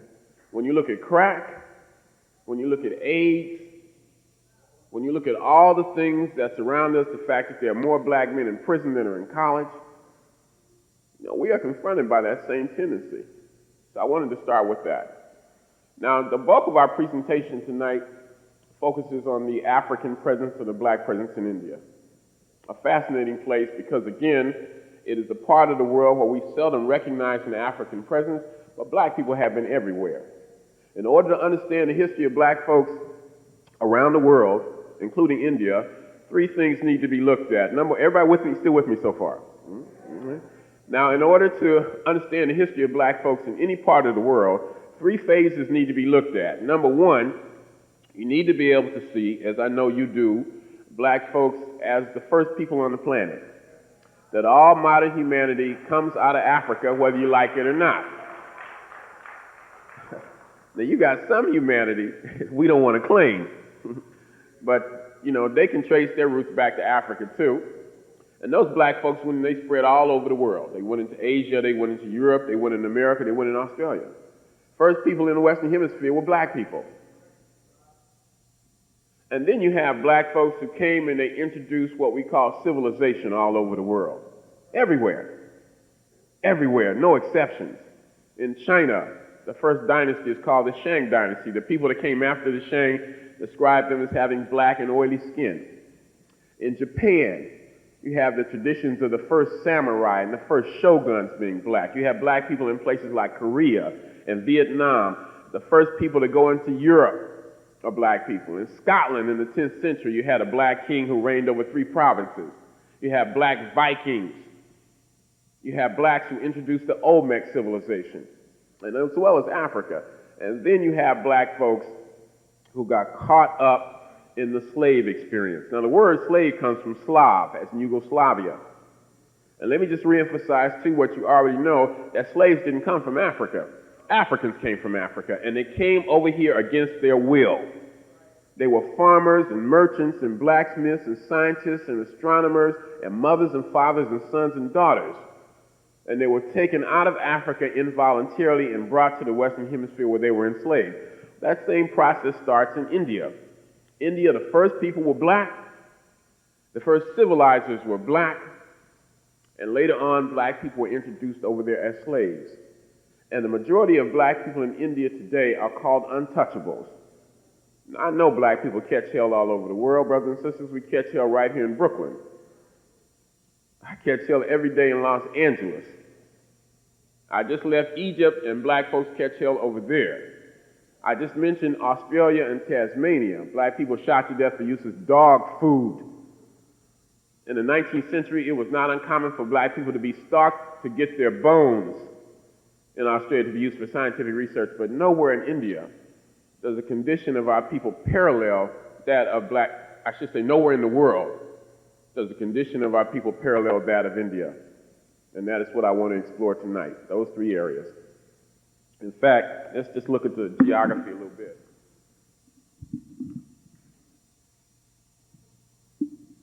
Now, this is where we want to start.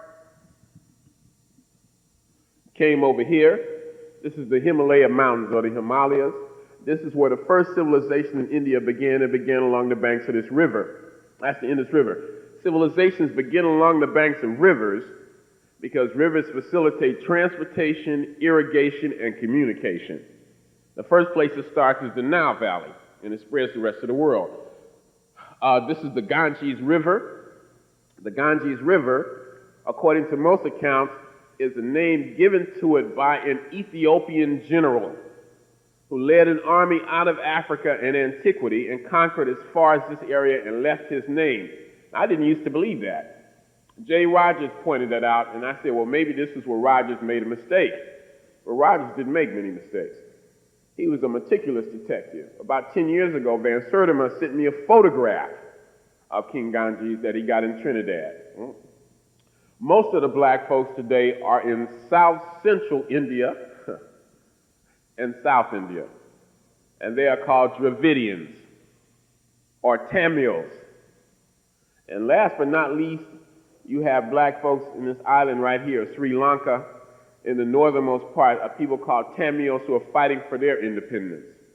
The major liberation group is called the Tamil Tigers.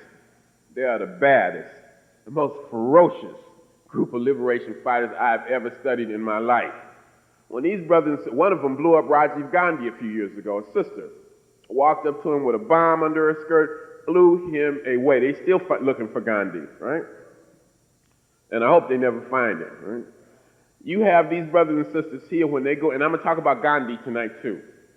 You have these brothers and sisters over here, when they go into battle, they have a string around their neck with cyanide capsules on each side. They don't intend to be captured in battle. I would like to see us develop some of that ferociousness over here. And some of us have it.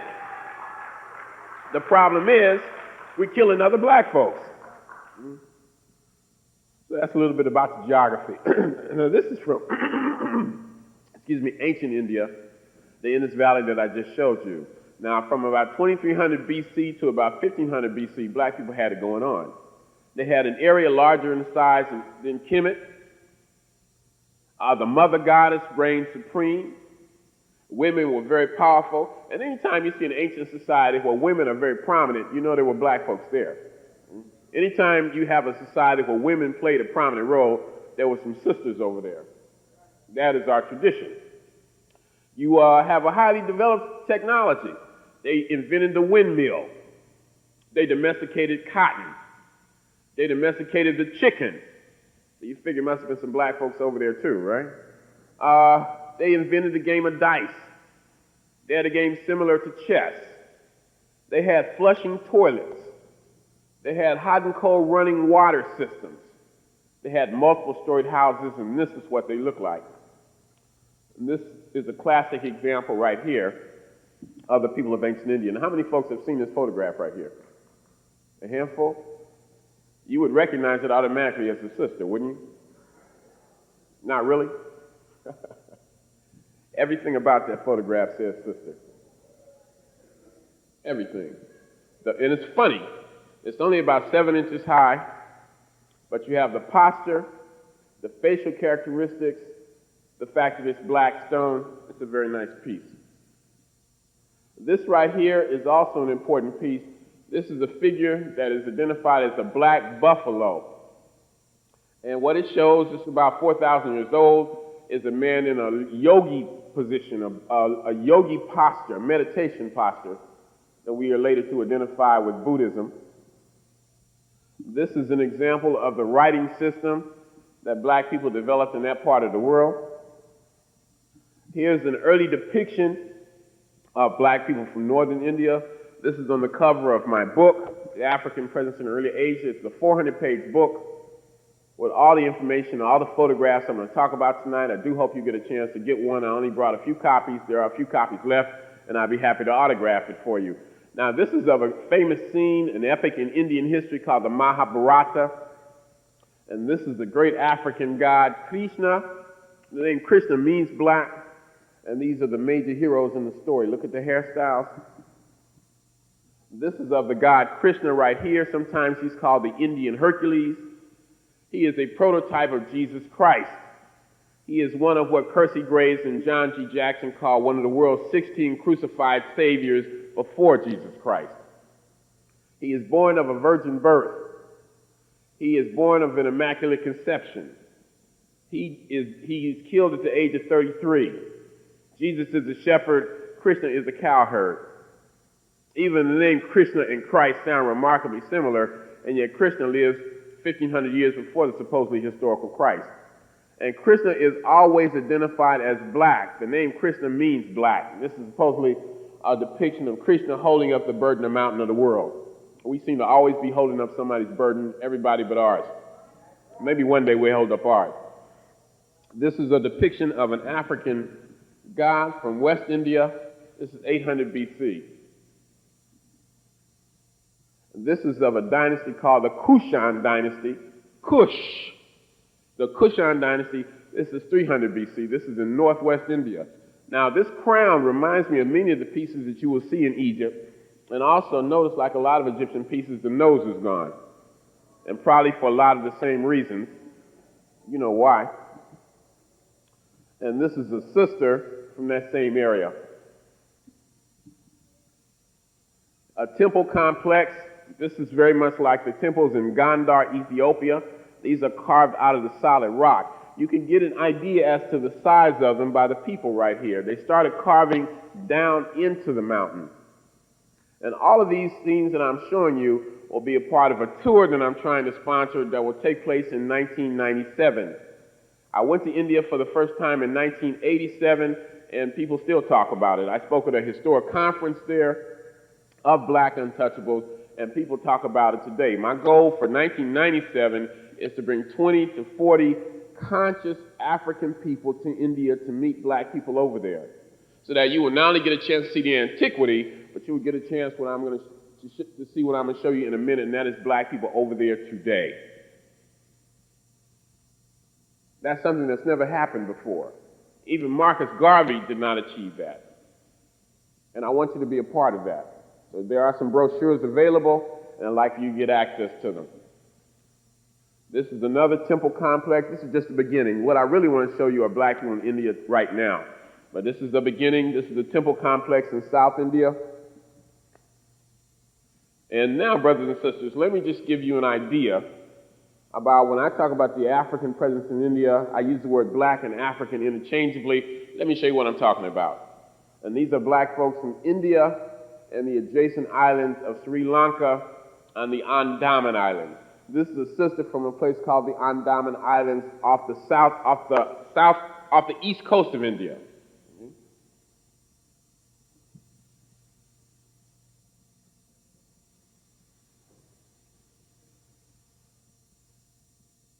Now, these brothers and sisters have almost been wiped out now.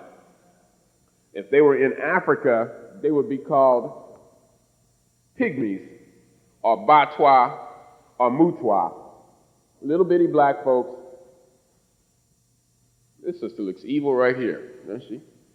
And I guess she has good reason to, because they have been subjected to they're very similar to the Tasmanians, except a few of them survive today.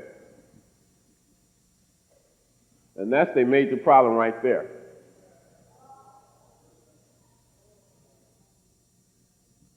I see all I got to do is talk bad about white folks and everybody gets excited, huh? And just to kind of compare, these are Black people from East India. And I just slipped this photograph in, and these are Black people from the Philippines today. See, all of these are areas that we really haven't looked at. What is the African presence globally? Now, you know that Black people in America have a direct connection to Africa, because most of us come over here as a result of the last phase. Black people in North, South, Central America, the Caribbean, we come directly from the continent. Black people from Europe. But Black people in Australia with straight hair, red hair, blonde hair sometimes have been there 120,000 years. Black people in Melanesia have been there 50,000 years. Black people in India and the Philippines have been there maybe 100,000 years ago. Their story has not been examined from an African. What is our relationship to them? What is their relationship to us? How do they view us? Basically, we're operating out of a veil of ignorance, and that's the worst thing in the world. Our ancestors in Kemet used to say, ignorance is evil. In America, they tell you ignorance is bliss. I'm happy to be ignorant. Don't come to me with that. I ain't hearing that. I don't want to hear it. Because brothers and sisters, as Brother Bill pointed out to me, with knowledge comes responsibility. Once you know something, you have to decide what you're going to do with it. So most of us would prefer not to know. Am I right or wrong in that regard? Now, this brother represents the third phase of Black folks coming over there, and this is Malik M. Barr. Now, he was born in Gondar, Ethiopia, and he was taken out of Africa about 1575 AD. He was brought to India as a slave. He was very intelligent. He was a Muslim. And many of the people, black people who converted to Islam in India, were able to gain their freedom. And they became known as the Siddis and Habshis, Siddis and Habshis. And they became the primary soldiers of the Mughal Empire. The Mughals were, you might say, the cousins to the Mongols. And the Siddis were the baddest, most ferocious, awe-inspiring soldiers in that period in Indian history. What they would do was guard the ships of Muslims going to the holy cities of Mecca and Medina. And it is said if just one of these Siddis was aboard the ship, no pirate would come anywhere close to that ship. They could field up to 50,000 of these black men in battle. And they were the dominant military force in Western India until the 19th century. Malik Ambar became a king in the West Indian state of Gujarat. He sent an African ambassador to the court of Persia. He built a post office. He built a mosque. He put poets and scholars and historians on pension. He patronized learning. He built all of his monuments and he built all of his statues out of black stone. Strong racial consciousness. His name is Malik Ambar. Now, let's look at your brothers and sisters in India today and see if you recognize anybody. This is the sister who was on the cover of my brochure. There's a much bigger picture of her in the book. And these are black folks from South India. These are people called Dravidians. The Dravidians were the builders of Indian civilization. And they had that civilization in effect until about 1000 BC. I told you about all the wonderful things they had in their civilization. Hot and cold running water, trash chutes, multiple-storied houses. And then white people came. And then the white man came.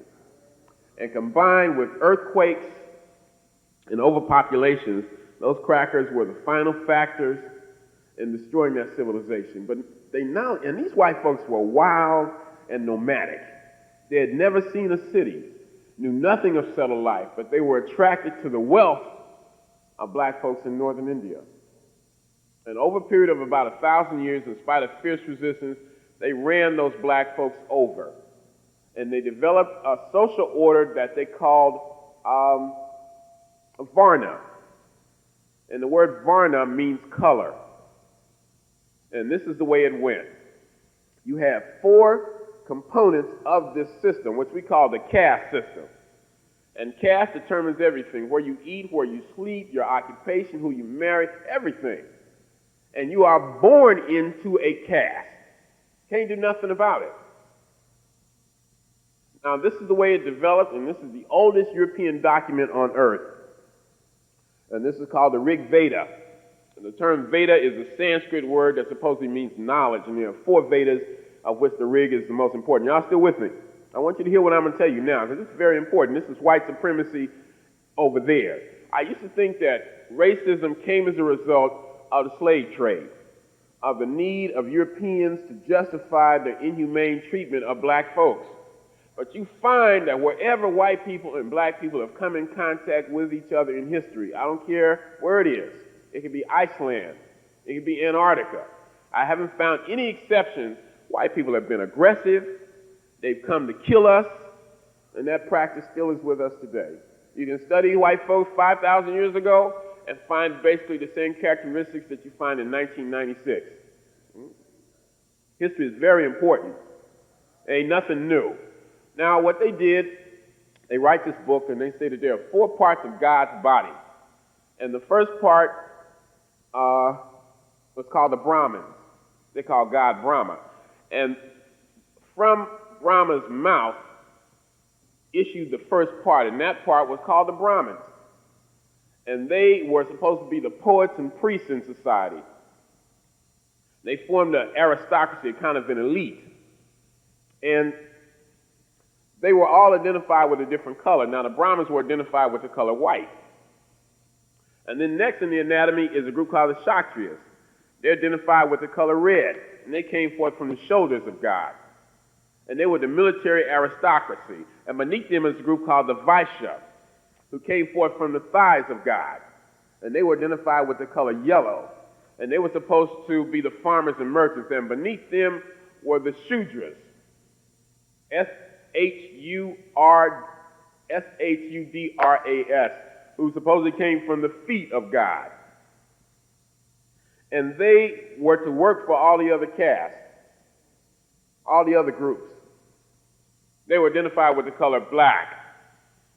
And beneath them is a group called the outcasts or the untouchables. And that means that the touch of these black people was considered contaminating or polluting to all the other members of the society. Their very touch. Sometimes the sound of their voices. Sometimes their shadows. Sometimes their very sight. So that they were not allowed to interact with the overall white community. This is going on in India today. Some parts of India today, most parts of India today, black people cannot use umbrellas, wear new clothes, ride bicycles, brothers and sisters, or even to hold up their heads while walking down the street. Until the 1920s, in major portions of India, for example, you have a major city called Pune. These untouchables, most of whom are black, could not enter the city between the hours of 9 a.m. and 3 p.m. because it was thought that because of the position of the sun, their shadows would be too long and the sun would cause a shadow to reflect on their body and pollute other people. When they walked down the street, they had to attach a broom to their back to erase any evidence of their presence, and they had to attach a cup around their neck to capture any spittle that might escape their lips and contaminate the ground. They were not allowed to listen to the recitation of any sacred text. If they were caught, their ears would be filled with molten lead and tin. This is in Indian law books, Brother Maddox, in Indian law books. If you struck a member of another caste, in other words, if a black person struck a white person, your arm would be cut off or your leg would be cut off. If you had sex with a member of another caste, you'd be castrated. You could not own any property except the property that belonged to the dead. And much of this still goes on in India today. Now, this beautiful black woman right here is an untouchable, and she's from South India. Now, this brother is a Brahmin. You do have some black folks, some Uncle Thomases, who have managed somehow, that's what I heard about Clarence Thomas, they call him Uncle Thomas. They don't use the word Uncle Tom anymore because I recently found out that Uncle Tom was a revolutionary brother. Uncle Tom worked for the Underground Railroad. So, we need to examine everything. Can't take these cast-off terms. Even in terms of the slave experience, which I don't deal with too much anymore, that needs to be re-examined. You know that black folks, for example, in 1859 in Florida, under the name of the Seminoles, black people, Native Americans, had 2/3 of the United States Army and Navy employed in Florida fighting these black people. There were more than 250 major slave insurrections. Do you know it was a black woman named Mary Ellen Pleasant who financed John Brown's raid on Harper's Ferry? Gave John Brown $30,000 in 1859. Now, 30 grand is a lot of money even today. I'd love to have 30 grand stacked away, right? In 1859, it was a huge amount of money, and yet that's an untold story. Now, so you do have some black people that managed to worm their way into the aristocracy. A reason a lot of us also don't recognize these folks as black is because of the straight hair. But you have black folks with naturally straight hair all over the world. You have black folks, I found them in Nubia, without any racial intermingling. Another thing about India is a racist society even today. David Duke, the white supremacist from Louisiana, said he got his major concepts about race when he went to India.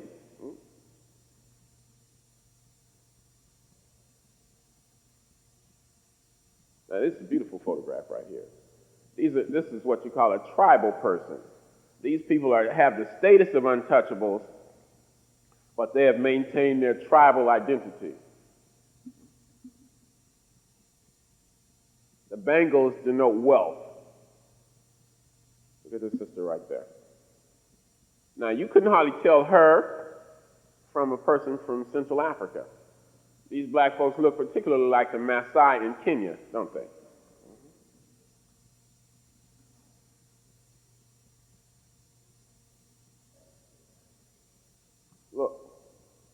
Now this looks just like my biological sister in Los Angeles. Right? And these are black people from South Central India. What is it about South Central that seems to draw us like a magnet wherever we are? People ask me that about Los Angeles all the time. This is Satya Sai Baba. Some people consider him a sage and a holy man. Others consider him a punk and a sellout. So I guess it depends on your perspective.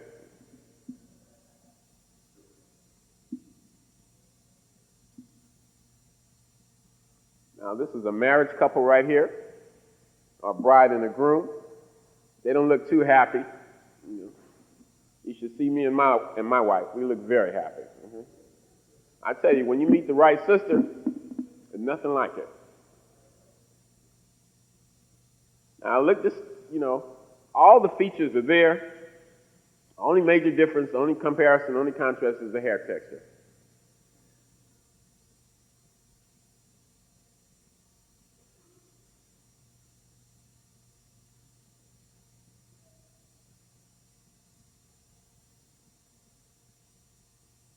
Why are you so quiet out there?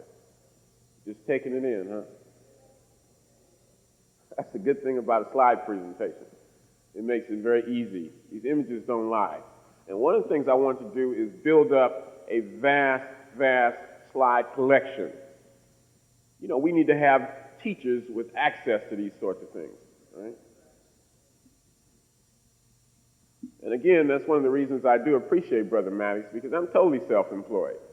And this is what I do. This is my life's commitment. So coming here, being able to sell a few books and generate some income, it allows me to develop this kind of background. So when I'm up here doing these presentations, believe me, I realize this is a collective effort. I'm just a spokesperson, but this is something that requires the input of all of us. All of us have a contribution to make here. And if we don't do that collectively, we're not going to make it as a people. Yeah. Now, this looks very much like a brother you would see in Australia, doesn't it? Remember, you have 160 million untouchables in India alone. You have more untouchables in India than the combined populations of England, France, Belgium, and Spain. The condition of these black folks today is terrible, even particularly the condition of untouchable women. If you're black and you're a woman, and you're an untouchable, that means you have a life of misery from the very beginning. And you cannot get out of your caste. Born into it, that's it. It is believed in Hindu thought, and caste is the basis of Hinduism, the one religion where social inequality is written into it. Now, all of them practice social inequality. But Hinduism is the one where it is written into it that people are born unequal. It is believed that people are born untouchable because of karma and rebirth and sins accumulated in previous lifetimes. I can't go for that. Now, within the last 30 years, you've had a group of black folks who call themselves Dalit, D-A-L-I-T, and these are very angry, so-called militant black people. They take their inspiration from organizations like the Black Liberation Army and the Black Panthers. They've always been taught not to fight back, to be docile, because the key in Hinduism is this. You're born an untouchable, and that means you're catching hell. But if you accept your status meekly, then you will be born on a higher level in the next life. Here we're told, be a good African, and you'll go to heaven. Don't worry about somebody with their foot in your rectum right now. You're going to be born, in the cities of, you know what I'm saying. You're going to heaven, everything's going to be cool. Well, they taught something similar to that. Be humble. Be passive. Be meek. And by and by, everything will be cool. By and by.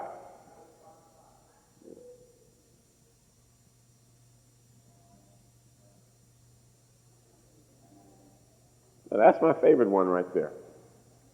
What's the biggest street that black people frequent in Brooklyn? What's the street black people deal with here? Fulton Avenue? This is the person you would see on Fulton Avenue? No, I see him on my street all the time. I live near Crenshaw in Los Angeles. Looks like some people right here in the room today. And these people are very interested in us. They want to identify with us. Sometimes I think we are not aware of the impact that we have on black people around the world and the responsibility that goes with that. Now, this is a tribal person, and again, these people have been beaten down. These people were made untouchables because they are the ones who fought the hardest when white people came into the country. They never surrendered. And as a result of that, when they were finally defeated, they were made examples of. And they remain untouchables even to this day. One of the reasons I believe that this is the most cold-blooded form of oppression in the world, too, is because it has been going on for so long. When the slave master has been truly successful, it is when he has been able to convince the slave that slavery is his natural state of affairs. He's done a good job with us over here. Because I believe, maybe I'm wrong, I hope I'm wrong, but I don't think I am, that the masses of our people have come to accept oppression. They've come to accept white supremacy as if that's normal. And when you come to them with something else, they look at you, are you crazy? And somebody said when the master freed the slaves, some of them never left the plantation because they were comfortable with it. Well, in India, it's even worse. All over India, I would ask people, I said, do you really believe these things, that you are born filth and feces? And it seems you could see the look in their eyes, yes. Where the indoctrination has been so severe that the cracker don't have to worry anymore. Yes, sir, brother.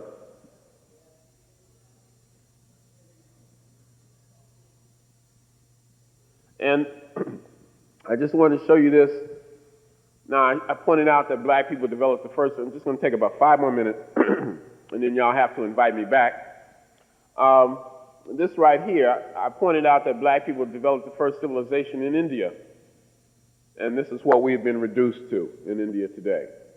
And these are tribal people, but I'm very proud of them because they've managed to maintain their integrity and their belief systems in spite of everything. The people I'm most proud about in the Western Hemisphere are the Maroons. You know, the Maroons, like those black folks who set up the Republic of Palmares in Brazil, were black people who never accepted slavery, no matter what they had to endure. Also, Hinduism, I pointed out, is a racist religion. It's a color-coded system. And so you have a reaction to it, and that is on the part of Buddhism. Now, the Indians believe, the Untouchables believe, that the Buddha was a tribal leader who advocated resistance. And they take great pride in that. And you will see that the earliest depictions of the Buddha do, in fact, show him to be a black man, such as this one right here. But even black folks have somehow inserted their own gods into the Hindu pantheon. For example, this is a god named Shiva from South India. Perhaps what's so cold about it, though, Dr. Lynn Jeffries, is that who I see over there? I thought you were supposed to be in Los Angeles, brother. How you doing? All right. Dr. J. That even, this is the bad part about it now, even in the parts of India where black people dominate, they still practice untouchability, even amongst themselves. The reason the system has not been broken is because even the untouchables have a hierarchy, so that some are less touchable than others. That's how the system remains intact, because the cracker has been able to divide us to the point where we fight each other and see ourselves as the enemy instead of looking at the real enemy. Brothers and sisters, we need a whole new reorientation. That's why these forums are essential. That's why you need to be proud of yourself for organizing these programs. And of course, this is a CD or sadhu, very spiritual. Some of us become so spiritual that we lose touch with reality. I ain't got no use for that kind of spirituality. The only kind of spirituality I'm really interested in is something that is rooted towards destroying white supremacy and restoring black people to their rightful place in the world. That's what I'm for. If you're a Buddhist, if you're a Muslim, if you're a Christian, As long as you for Africa, I'm for you. We can work together. Okay? I ain't none of those things. I consider myself an African spiritualist, whatever that is. But all of it has to go towards the uplift of African people, right? Now, I wrote an afterword to a book called Dalit, the Black Untouchables of India, written by a colleague of mine in India named, I'm just going to take a few more minutes, named V.T. Rashekar. And the cover of the book says, if you knew the condition of black people in India, you too would be in tears. This is a tribal woman whose husband has just been murdered by a group of caste Hindus. And the real culprit, according to most of the black folks in India, the one individual they can point to, the Adolf Hitler of black people in South India, is this, well, these are some atrocities. Let me show you this man. Is this fellow right here. Who knows who that is? Mohandas Karamchand Gandhi. Notice I didn't call him Mahatma. The name Mahatma means great soul, and he is anything but that. I could call him a lot of things, but certain words are not appropriate in certain audiences. Gandhi was born in India. He went to England. He became a barrister. He became a lawyer. And then he went not back to India. He went to South Africa. And while he was in South Africa, he became a virulent racist. Very anti-black. He referred to black people as niggers and Kafirs. But not only that, let's talk about the myth of the Mahatma. First of all, he was not a man of nonviolence. In fact, here he is in a South African military uniform. He fought actively against black people on 2 occasions. He fought with the Boers against the Zulus to seize possession of the land. Gandhi's struggle in South Africa was to see to it that Indians were not reduced to the same status as black people. Now, you didn't know that, did you? I wonder if Martin Luther King knew that. History is critical, brothers and sisters. Malcolm X used to say, of all our studies, it is history that is most qualified to reward our research. He didn't say it was the only thing, but he said it was a vital thing. Some people think that what we're trying to do is get lost in the past, to go back to ancient Egypt. You couldn't do that even if you wanted to. We're talking about what lessons we can learn from it, even recent history. There's your boy, Mohandas Gandhi. Now, I know I got friends of mine in India, at the mere mention of the name Gandhi, get angry. You can see them clench their teeth. I got a buddy named Velu Anamale. One time, Velu and I were just talking, and I made the mistake of using the word Mahatma. I thought our whole relationship was going to end. Right? They consider him the greatest enemy of black people in the history of Asia. That's their word. They say they would kill him if he were alive today. Gandhi is like Columbus. He has had these myths grow up around him. But when we begin to take away that myth and see who this man really is, we look at him with contempt and disgust. And he becomes public enemy number 1. There he is with a whole group of Indians, again, that were employed by the British, by the crackers in South Africa to dispossess black people there. Now, this is the major leader of the Untouchables, or Dalit. His name is B.R. Ambedkar. He's from central India. He came at a time when the British were in control of India, and he was able to go to the United States and receive an education. He was inspired, like Marcus Mosiah Garvey, he read Booker T. Washington's Up From Slavery. Very inspired by it. He went to Columbia University. He was actually in New York for a brief period at the same time Marcus Garvey was here. They may have met. And he came back to the he came back to India, and he was the most educated man in all of India, even though he was an untouchable. They decided to make an example out of him, and Uncle Thomas out of him. And so what happened was, they put him in the government, and they put him in the law department. And he found out that the law clerks wouldn't touch his legal briefs. And that when he got ready to leave the office at night, they would take a rag and wipe the doorknob off and remove the carpet so he wouldn't walk on it. So Ambedkar said, hey, I see how it is. No matter how brilliant I may be, I'm still an untouchable. And he dedicated himself to fighting for the uplift of his people. So for them, He is the Marcus Garvey, Elijah Muhammad, Malcolm X, Louis Farrakhan, Frederick Douglass, Nat Turner, you name it, all rolled into one. His name is B.R. Ambedkar. And to show you the progress black folks are making there, same thing we got to do over here is realize we have to do it ourselves. You cannot expect the same people to put shackles and chains on your hands and your feet to liberate you. How we developed that idea, I don't know. Here's a group of folks who went to Africa to hunt you down and get you, take you over here like sardines in the most brutal manner possible. I've never been to West Africa yet, although Lynn Jeffries keeps telling me and John Henry Clark I gotta go, because I'm gonna go crazy in one of those slave fortresses, right? Some of us, all right, I'm going one day, brother, but I gotta prepare myself mentally, right? These brothers and sisters over there have developed what they call the Dalit Panthers. And they name it directly after the Black Panther Party. They take their inspiration from us.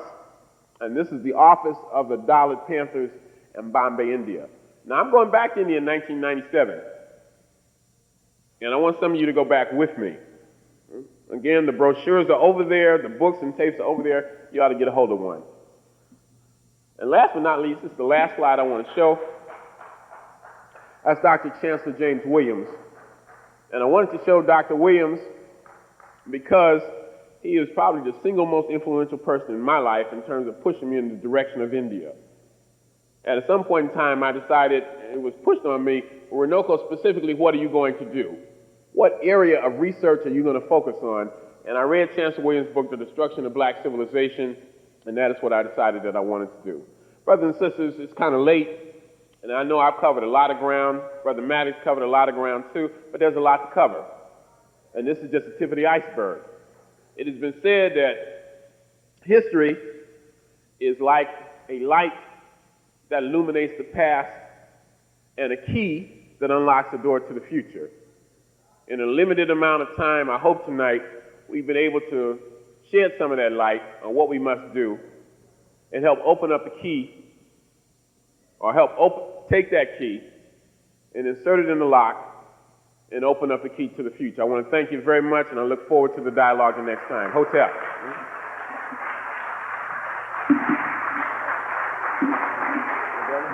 All right, brother. Thank you, man. All right. Brother Runoko Rashidi. Brother Runoko Rashidi. I've been asked to speak. My name is Runoko Rashidi, and I've been asked to speak on a variety of issues related to the African presence in Asia, Australia, and the islands of the Pacific, and I'm delighted to do that.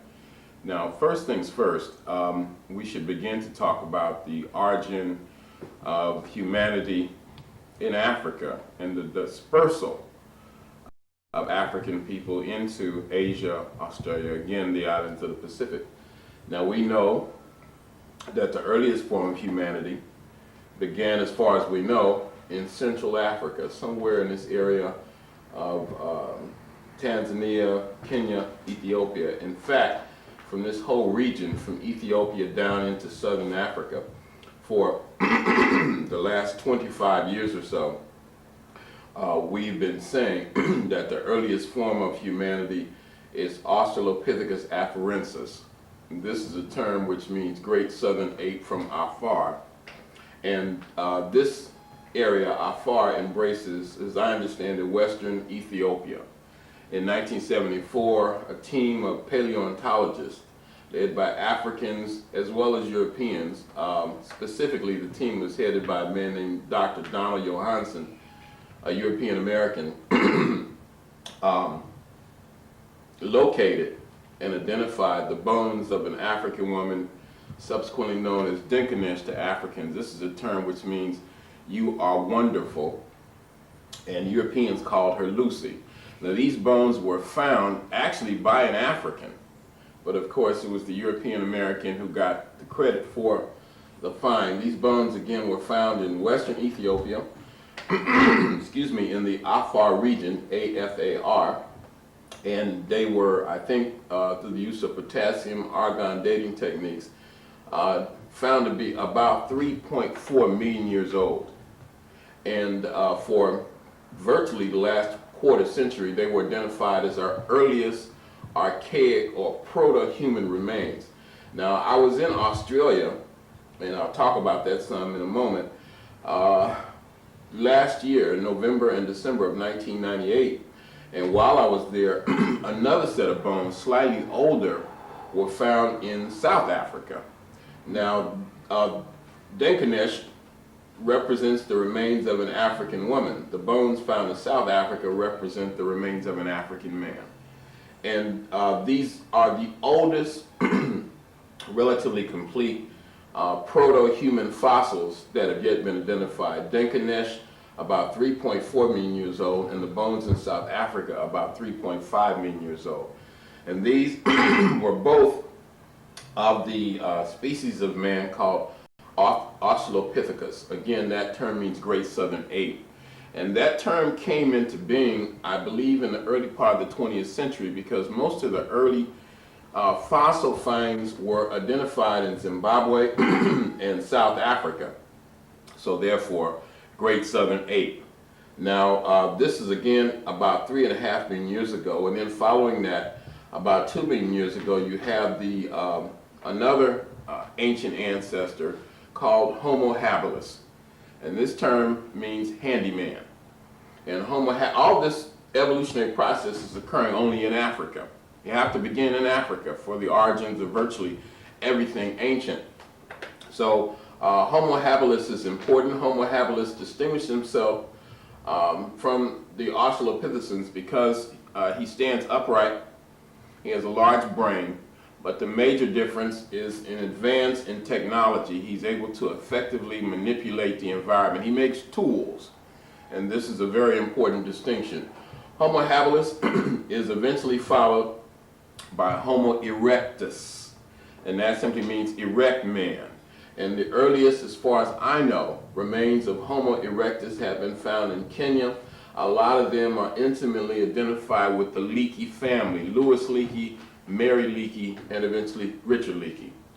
Homo erectus is very important and is an advance from Homo habilis, or handyman, because by this time we have lost most of our body hair. And as a result of that, because of the environment we lived in, you have very dark skin or dark pigment, you're heavily melanated, and you have tightly curled hair. Today, these characteristics would be identified as typically African. Homo erectus is also important because for the first time in human history, we might say, humanity is able to migrate over large distances, over long distances. We, again, make tools. We have domesticated fire. Homo erectus is important, among other reasons, because of the domestication of fire, a very basic human technology. In fact, until about 20 years ago, it was taught that fire was domesticated in China about 500,000 years ago. But within the last 20 to 25 years, it's been found that fire was in fact domesticated in East Africa about 1.5 million years ago. So because of the domestication of fire, because humanity had learned, for example, how to take an ostrich shell, put a hole in it, pour the contents out, or use the contents, and then put water in it, like an ancient kind of canteen. And so humanity is able to travel long distance. We've lost most of our body hair, we have a dark pigment, we have tightly curled hair, and so for the first time, humanity is able to engage in intercontinental travel. So that in China, you have what is commonly known, or was known for a long time, as Peking man, now called Beijing man, and in Indochina or Indonesia, in the island of Java, you have what is called Java man. These were regional variations of those early Africoid populations known as Homo erectus. Finally, Homo erectus is followed by Homo sapiens. So in Europe, Homo sapiens is identified by the term Neanderthal man. And again, this represents another advanced stage of humanity. And finally, through the use of DNA studies, particularly mitochondrial DNA, we have the advent of Homo sapiens sapiens, wise man, or modern man. And we know these studies began at least by 1985, 1986. You have a fellow at Oxford University named Dr. James Wainscoat, and then at the University of California at Berkeley, Dr. Alan Wilson, and at the University of Hawaii at Manoa, where I taught briefly, you have a woman named Dr. Rebecca Khan.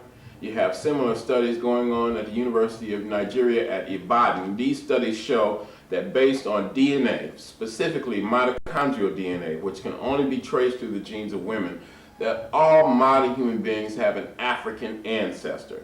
That modern humanity, not just archaic humanity, not just the Australopithecines, not just the early hominids, but modern humanity itself begins in Africa and begins to disperse itself all over the rest of the world. And this is where we get the so-called variations in the human race. Now, I contend that there's only one race, and that's the human race, which originated in Africa. All of us, like it or not, have an African ancestor.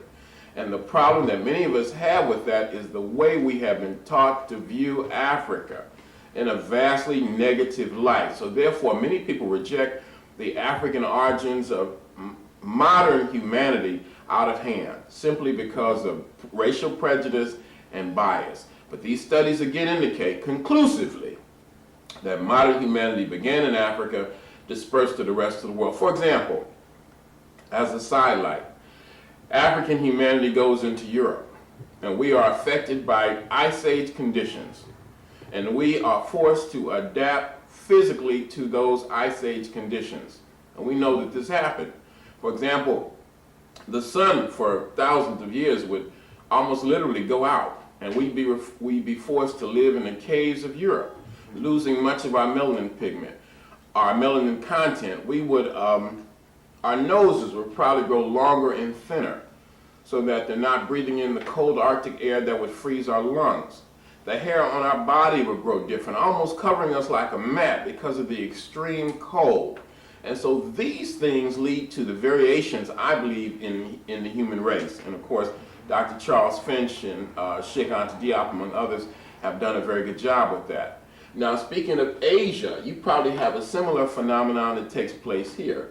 In northern China, for example, you have another adaptation to physical environment, and this leads to what is commonly called the epicanthic fold over the eye. Diop, for example, postulated that because of the way the wind blows in the areas of Mongolia and northern China, that we would have a physical adaptation so that the sand or what have you is not blowing directly in our faces. Diop also postulated that it was a group of ancient Africans interbreeding with a group of people coming out of Europe that led to the Mongol or Mongolian in the first place. The epicanthic fold is called, in its more crude form, slanted eyes. But these are terms that are outmoded, that are racist, and we try to avoid that. Now, I always contend that to understand the role of African people in world history, there are three phases that must be looked at. Number one, that humanity began in Africa. Number two, the role that African people have played in the development of classical civilizations, and we will look at that in Asia. And number three, the enslavement process. Now, before we deal with the latter two phases, let's continue with the first and point out the remains of those original African or certainly Africoid populations in Asia. For example, or not just Asia, but Australian islands of the Pacific as well. For example, again, based on my recent travels, and I've been blessed to travel virtually all over the world in the last 2 years or so, in Australia, I was able to interview many brothers and sisters. And I would make these points about humanity beginning in Africa based on studies of DNA. And they would listen politely and not say a word. And then later that night, in a more social atmosphere, they would come to me and say, Brother Runoko, we like you. And we find what you're saying to be very interesting. However, we don't agree with it. We believe that humanity began in Australia, that African people didn't come from Africa, that African people came from Australia, that we believe Australia is the center of the universe, and that this whole area here was a gigantic landmass that connected Australia with Africa, and that African people came from here and ultimately migrated into Africa. In fact, as a side note, it might be interesting to say from their perspective that they believe that all humanity has an ancient Australian ancestry. They say, for example, that we have all the features common to humanity, that we have straight hair, and the Europeans and Asians have straight hair, that we have black skin, and that African people and Pacific Islanders have black skin. So therefore, it's logical for them to assume that humanity began in Australia. The people I'm talking about are traditionally known as Australian Aborigines. And this is a term which many of them find offensive. They don't mind being called Aboriginal, but the word Aborigine to them is kind of like the word Negro is for us. It has a negative connotation. They say that they have lived in Australia for 120,000 years. In fact, many of them told me that they believe that they were in the Garden of Eden with Adam and Eve, and that Adam and Eve got kicked out and they didn't. They see themselves as the custodians of the land. They refer to earth as mother, and they have a very close connection with the earth, with mother. Of course, today they have been terribly abused, terribly oppressed. They refer to themselves oftentimes as black fellas, and they have their own indigenous names. For example, in the north here, they refer to themselves as Benning people. I think that's spelled B-E-N-N-I-N-G. And then in this area in Queensland, they're called Kooris, K-O-O-R-I. South of Queensland and New South Wales, they refer to themselves as Muri, M-U-R-R-I. In other parts of the country, they are known as Noongar, etc. The black people of Australia, the original inhabitants of that land, today have been terribly oppressed. And perhaps we're getting ahead of the story, I'm not sure, but we know the Europeans came there in large numbers, British or English convicts mostly, in the late 18th century. Today, black people in Australia are only 1.6% of the total population. And yet in many parts of Australia, perhaps the whole of Australia, black people make up 70% of black men make up 70% of the prison population. Black women, 50% of the prison population. In many Aboriginal communities, the unemployment statistics range into the percentages of 90 to 100%. Imagine that. 90 to 100% of the people totally employed, which means they're totally at the mercy of Europeans. They are not allowed to live off the land in the traditional Aboriginal manner, and they are totally on the dole. Until 1967, black people in Australia were not considered human beings, they were not counted in the national census. They were like sheep and cattle. In fact, they were identified as flora and fauna. They were used for nuclear experiments. Nuclear devices were detonated on Aboriginal land to see the effect that it would have on human beings. And these are the brothers and sisters that I was among for 3 weeks. The average life expectancy for black men in Australia is 45 years. You said they were used as dog food. One thing, Runoko, that whole island at one point was black. Yes. And at what point did Europeans come in? How many how many blacks were there, and over what period, and how were they destroyed? Europeans began to come into Australia, to my knowledge, around the same time they went into South Africa, about 1650. Now, up till that point, Australia had been relatively isolated. We do think, in fact it seems certain, that there were incursions or, I don't think the word invasion is the proper term, but there were relationships, perhaps not the best, with China in Australia. But certainly Europeans began to establish themselves beginning no later than the 17th century. Now, by the major, Australia is established, certainly what came to be called New South Wales, Australia, is established as a prison settlement beginning in January 1788. And at this time you have, I think, 4 shiploads of white people, English, who sail into what became known as Botany Bay in Sydney. And these are convicts for the most part. You have some administrators, you have some soldiers to keep the convicts in line, and you have missionaries. And at that time, it was estimated that you have an Aboriginal population of anywhere from 1 to 3 million people.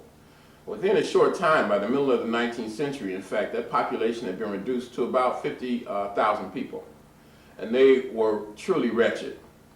You have, among other things, black people who are the victims of mass poisonings. You had the heavy use of arsenic and strychnine. And Europeans would mix it up with flour and knead it into a dough, add a little water, and you would leave it out with the hope or the belief that, from the perspective of white people, that Aboriginal people would eat this food. It was common for black men to be castrated, mass rape of Aboriginal women, black people being herded to the top of cliffs and being forced to jump off, being forced into the ocean and not allowed to get out, being forced to stay in the ocean until they drowned. Mass cremation of the bones of black people. Now, early in the history of the whites, what might be called white settlement in Australia, a group of seven white men were hanged for a mass killing of black people. And one of the few times that this happened, and as a result of that, there came to be kind of a pact among these white convicts and their descendants that they could kill black people, but the key was not to let people know about it. There was a pact of silence. Black people might spear a sheep or a cow, or they might attack a white man who was encroaching upon their land and raping their women, because there was black resistance. We've always resisted. And as a result of that, there would be reprisals on the part of white settlers, all out of proportion. If a white man were killed, white settlers, and they had, the advantage they had was the massive firepower. They would go out on a reprisal raid, and they might kill 500 Aboriginal people, might wipe out an entire community, an entire tribe. So it's difficult to say how many black folks there were originally. Estimates range from 1 million to 3 million people. Today, they're only 1.6% of the population.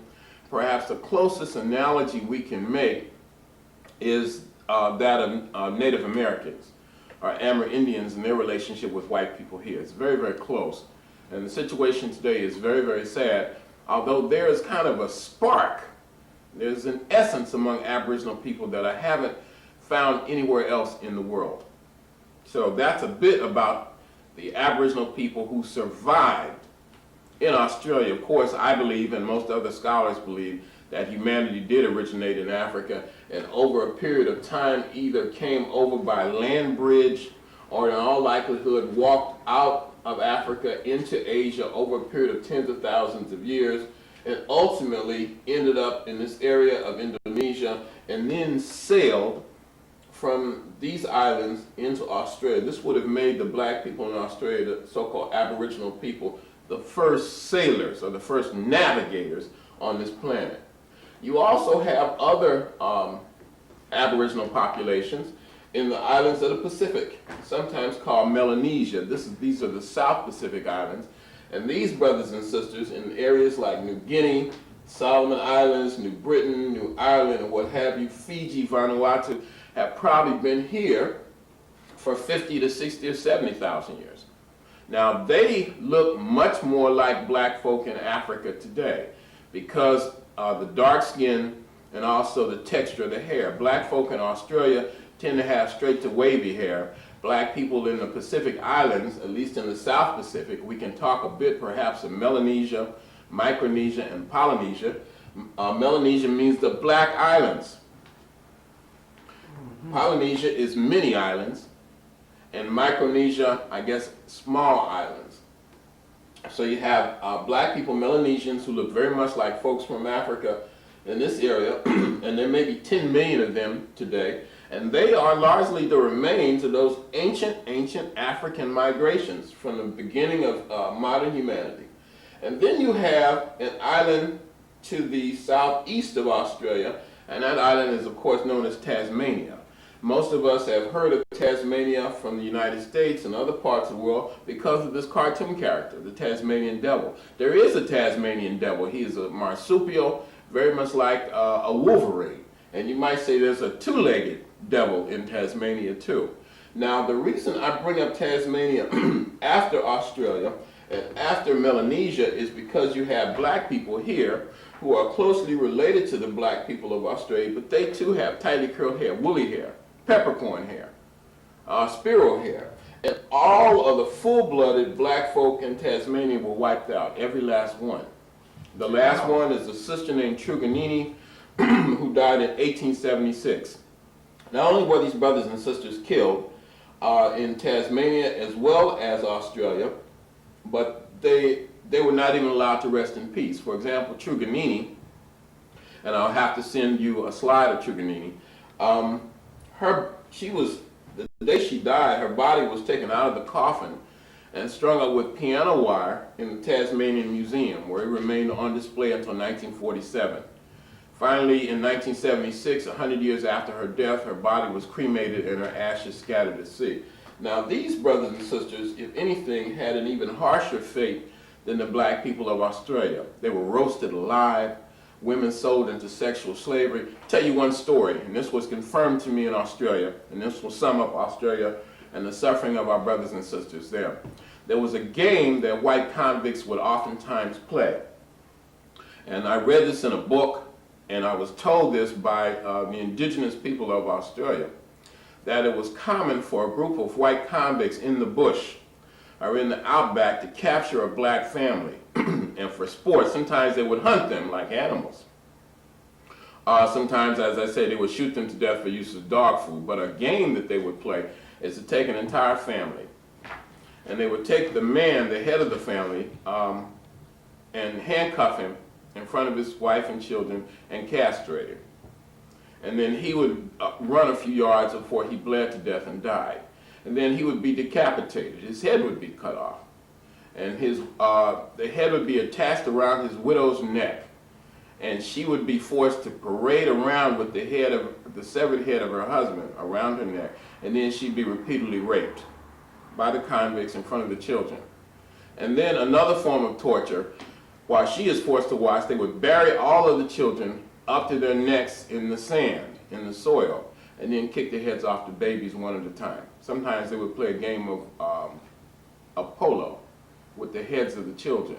Now these are the type of people that meted out massacre to Australian Aboriginal people. In fact, I just completed 2 books. One is called Blood on the Wadi, Massacres and Maltreatment of Aboriginal Australians since 1788. I mean, from the year Europeans, white folks, British landed in Australia, they began to massacre our people.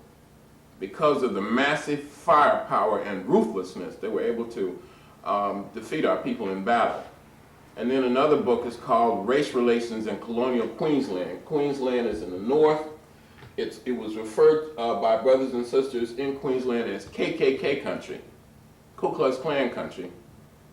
And it's interesting that when the ANC came to power in South Africa, a lot of the white folks, the Afrikaners, the Boers in South Africa, relocated to Queensland.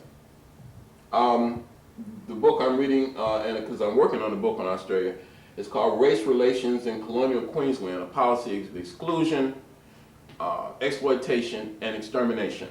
And these books are extremely painful, and it's very difficult to read them. But as painful as they are to read, as painful as they are to study, it is a story that must be told. And it's not nearly as painful for me to read it as it is as the pain meted out to the brothers and sisters there. And the massacres and maltreatment of Aboriginal people occurred all over Australia, and these massacres occurred well into the 1920s, and they have been effectively documented. So all the full-blooded black folk in Tasmania were wiped out. In Tasmania in 1803, it was established as another British prison settlement.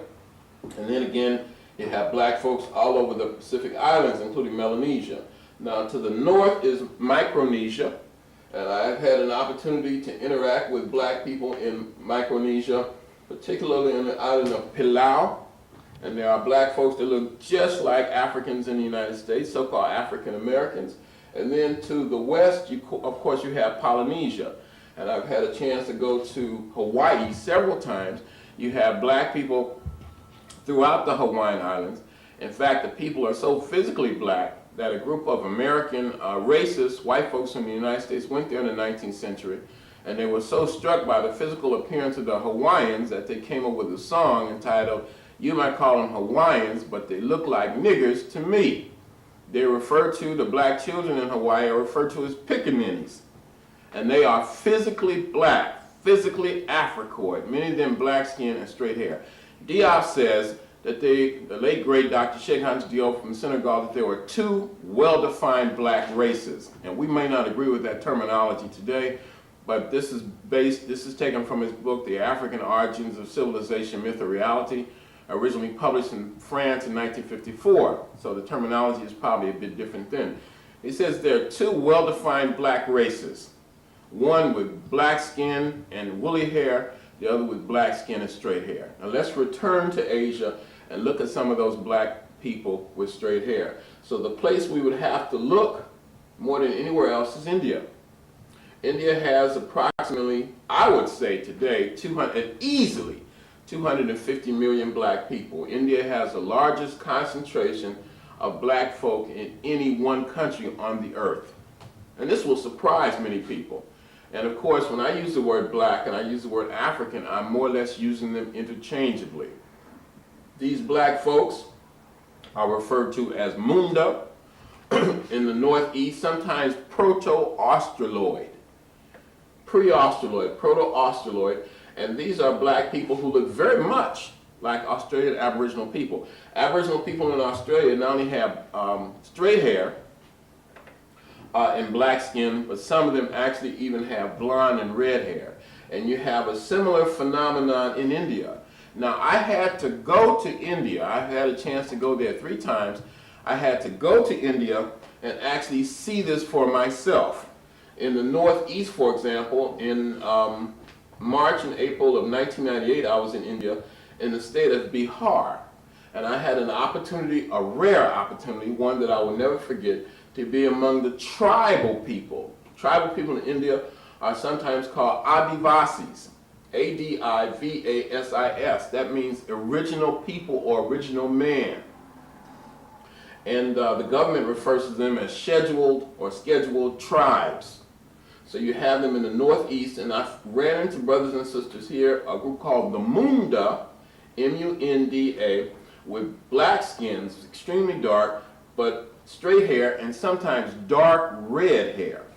And then in the south, in the state of Kerala, among other tribal people, I've been really blessed, among other tribal people, and we'll have photographs of this, you have short black people, also with straight hair, and the women, at least some of the women that I met, have a kind of a platinum blonde hair. These represent the original populations of India, the people who came out of Africa and retreated into the forests and hills of India and maintained their original, what might be called Africoid phenotype. And we'll return to India in a moment when we deal with the civilization of the Dravidians. In Palestine or Israel, you have an ancient group of black people known as Natufians, N-A-T-U-F-I-A-N-S. And they are the ancient inhabitants of Palestine, the country that many people call Israel. In Yemen and Oman, you have ancient African people. Black people, again, with straight hair, who find themselves in very menial positions. This is in the southern portion of the Arabian. You should also keep in mind that you have black folks with straight hair right up here in Nubia, in the northern Sudan and southern Egypt. So it's not unusual to find black people, even in Africa, with straight hair. The first population in China is black or African. In fact, you find their bones in southern China. And last but not least, perhaps when we're talking about ancient African populations, black folks who represent the earliest remnants of humanity in Asia, you have to talk about the people I refer to generally as the small blacks or the diminutive Africoids. In Africa, these people would be referred to as Twa or Batwa. In specific locales in Africa, for example, Cameroon, you have a group called the Baka. And these people are known by the pejorative term in Central Africa as pygmies. They are perhaps reminiscent of ancient populations.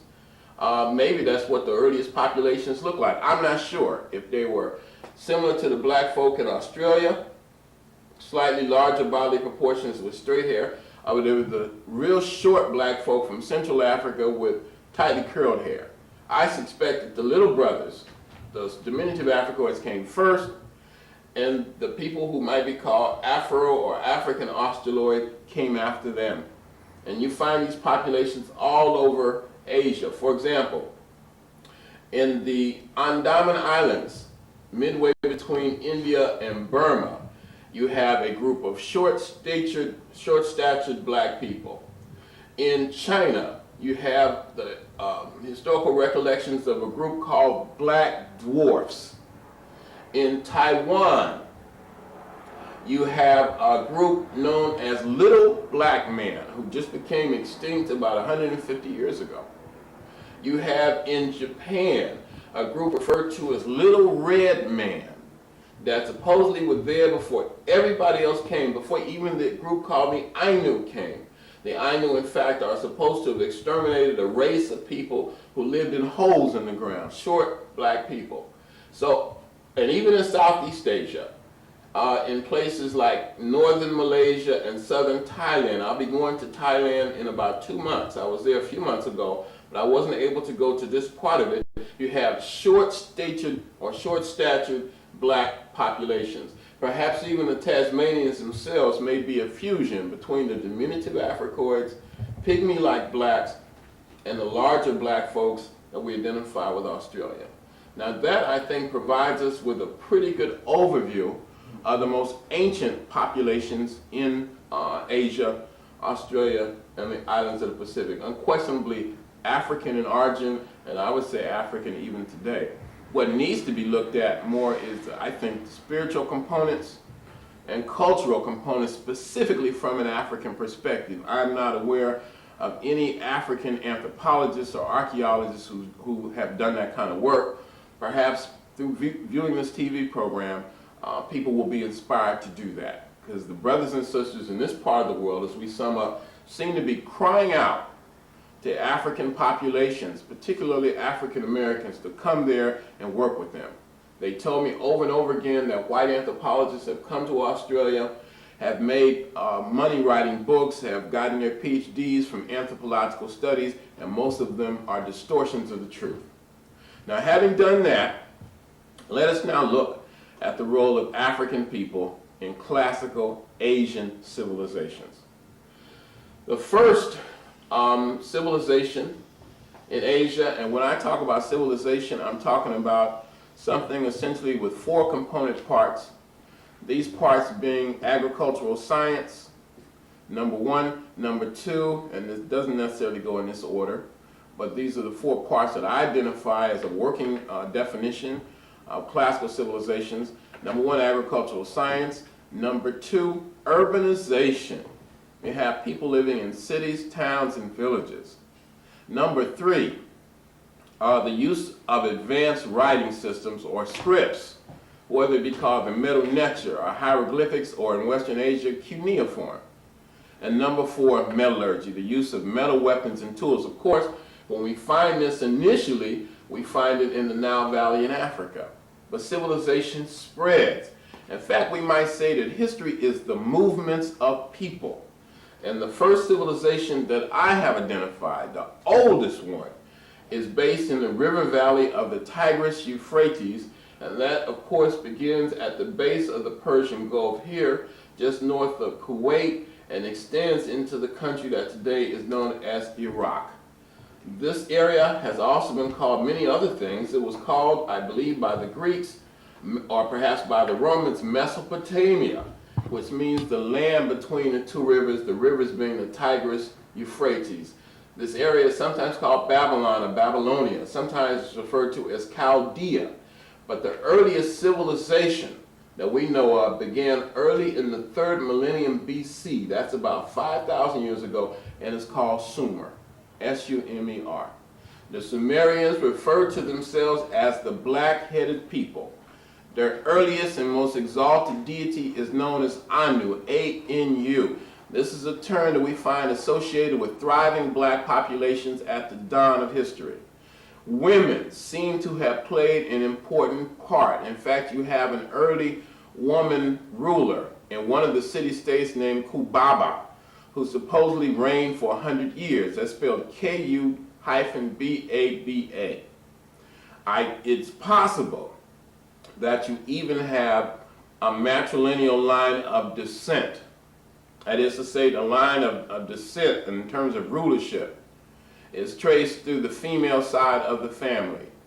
You have people again referred to as the black-headed people. So all these things are indications that at least by the beginning of the 3rd millennium BC, that the governing elite of Mesopotamia of Iraq was composed of black folk.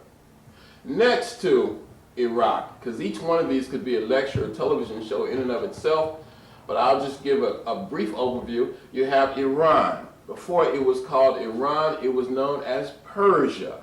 And before it was called Persia, at least a section of it was known as Elam, E-L-A-M. This is a term, this is a nation that is even mentioned in the Bible, the book of Genesis. And these were clearly black folk with tightly curled hair. And one of the things that we can point to as evidence of that is the ancient art. I have been in France, I've been in Paris. I plan to go back in October just to spend a week or so in the museums of Paris. And you have a series of portraits of people called the Immortals. The Immortals were elements of the bodyguard of the Persian emperors and Persian shahs. They show black people. You have a man named Marcel de la Foix, a French archaeologist, because this area was dominated by the French, who did serious work on the subject in the 19th century. He came to the conclusion that the earliest descendants were black. You have other 19th century writers like Henry and George Rollins, and they all concluded they were African, they were black, and they were part of what might be called a Hamitic or Cushite or Ethiopian populations. According to the ancient Greeks and Romans, you have two Ethiopias. Ethiopia being a term which means the land of the burnt-faced people, the land of the black people. You have an Ethiopia in Africa that encompassed much of the Sudan and other parts of Africa. This is Western Ethiopia. And then you have an Eastern Ethiopia encompassing much of Western and Southern Asia. The only difference being was the texture of the hair. In Afghanistan, you have a place called the Hall of the Black-Skinned Warriors, where figures of Africoid warriors have been found. This takes us to Central Asia. In Turkey, you have an ancient African population. In fact, this is the place here called Colchis. This is where Jason and the Argonauts went to get the golden fleece. And even in Greek mythology, the Colchians are referred to as black. Among the greatest of them is a woman named Medea, a black woman who helped Jason steal, if we will, the golden fleece. You have in this area, somewhere between Turkey and Iran, the historical recollections of a black man named Memnon, M-E-M-N-O-N, who was one of the heroes in the Trojan War, described as black and handsome, the blackest man alive, or something to the effect that he was black as ebony and the most handsome man alive. You find icons of high black officials in Syria. You have depictions of black people known as Jews in Judea or Palestine. You have the black folks known as the Phoenicians and Canaanites in Syria, in Lebanon, and Jordan. You have black people in southern Arabia called the Sabaeans. The Sabaeans established the early civilization of Arabia. They were great seafarers. They exported frankincense and myrrh, which made them very wealthy. You have in Arabia itself a black man named Antar, or Antar the Lion, the father of chivalry, a knight, a dashing poet, a lover of women, and the story goes throughout all of Asia. Finally, in China, you have the Shang Dynasty, S-H-A-N-G. The people who founded the Shang Dynasty are described as having black and oily skin. The Shang Dynasty was established in 1766. It lasted till I think 1032 BC. And you have the archaeological remains. You have in Southeast Asia, again where I'll be going soon, in Cambodia. The first civilization in Southeast Asia is called the Kingdom of Funan, F-U-N-A-N. The builders of Funan are described as small and black. They are succeeded by the Kingdom of Chinla, and then they are finally succeeded by Angkor. And the icons of Angkor are all extremely Africoid. Broad lips, full nose, wide cheekbones. Same thing in Vietnam. The first kingdom in Vietnam is called the Kingdom of Kampa. It was located in central Vietnam. Black folk. And again, for documentation, the best documentation is the book, The African Presence in Early Asia, edited by Runoko, Rashidi, and Ivan van Sertima. In Japan, you have the tradition that the first shogun, or military ruler, was a black man, Sakanoya Tomomoaro. And then you have two Japanese proverbs that indicate a black presence. One says, for a samurai to be brave, he must have a bit of black blood. The other version of the proverb reads, to make a good samurai, half the blood in one's veins must be black. The Philippines has an ancient black population. The only country that I have not been able to identify a black population in Asia is Korea. And I'm sure that it's just a matter of closer scrutiny. One has to be something of a detective to piece all of this together. Finally, let's go back to South Asia. And let's spend time now in Pakistan and India. And here you have, if not the earliest, certainly one of the greatest civilizations that was developed in South Asia, if not the world, and that is the Indus Valley civilization. Sometimes it is referred to as the Harappan civilization, and the reason we call it that is because right here along the river valley, the Indus River, is because one of the great ancient cities was known as Harappa, H-A-R-A-P-P-A. This is a civilization that developed about 5,000 years ago. It covered a larger area in size, all the way down here, up here, extending deep into India, probably including parts of Afghanistan and maybe even South Iran. It was larger in size than Egypt of the pharaohs and the civilization of the Sumerian blackheads put together. It is a civilization based on trade and agriculture. We don't know as much about it as we would like because the language of the script, the Indus Valley script, is yet to be effectively deciphered. However, almost everyone seems to believe that it was developed by a group of people called the Dravidians. D-R-A-V-I-D-I-A-N-S. And this civilization, or the Dravidians, are again black folk with straight to wavy hair. Very dark skin, straight to wavy hair. These brothers and sisters had a maritime trade that extended far into Southeast Asia and probably incorporated Somalia and southern Arabia. Some people believe that it was a group of Dravidians who even brought civilization to the Philippines. The Dravidians were such seafarers that they had a profound relationship with Rome. They even sent the Dravidian states of the south, even sent a congratulatory embassy to Augustus when he became Caesar at Rome. This was the basis of the Indus Valley civilization. Here, black folks domesticated cotton. They domesticated the chicken. They invented the windmill. They had a game similar to chess. They had a game similar to dice. They had a system, a hydraulic system, a sewage system, characterized by hot and cold running water, flushing toilet. Just remarkably advanced 5,000 years ago. Eventually, the Dravidians filter into northern India, and today they are concentrated largely in southern India. In fact, there are 4 Dravidian states, those states being Andhra Pradesh here. I've had a chance to visit each one of these states. Andhra Pradesh, Karnataka, Tamil Nadu, and Kerala. This is where the Dravidians eventually settled. Now, why would they settle there? They were driven there. And they were driven there by new groups of people. And this new group, specifically I'm referring to now, is called the Aryans, A-R-Y-A-N-S. These were white people, nomadic people who apparently come from somewhere in Central Asia, Eastern Europe. They domesticate the horse. They develop highly sophisticated stirrups and riding gear. They developed a compound bow, which was the most sophisticated missile weapon in antiquity. They developed light spoked wheel chariots. And beginning in the 2nd century BC, this Aryan storm swept out of this area, went into Iran, went into Iraq, and went into India. And wherever they went, they brought fire, sword, death, and destruction, rape, pillage, and murder. This is their legacy. In fact, even today, the term Aryan is a term that many people use to denote white supremacy.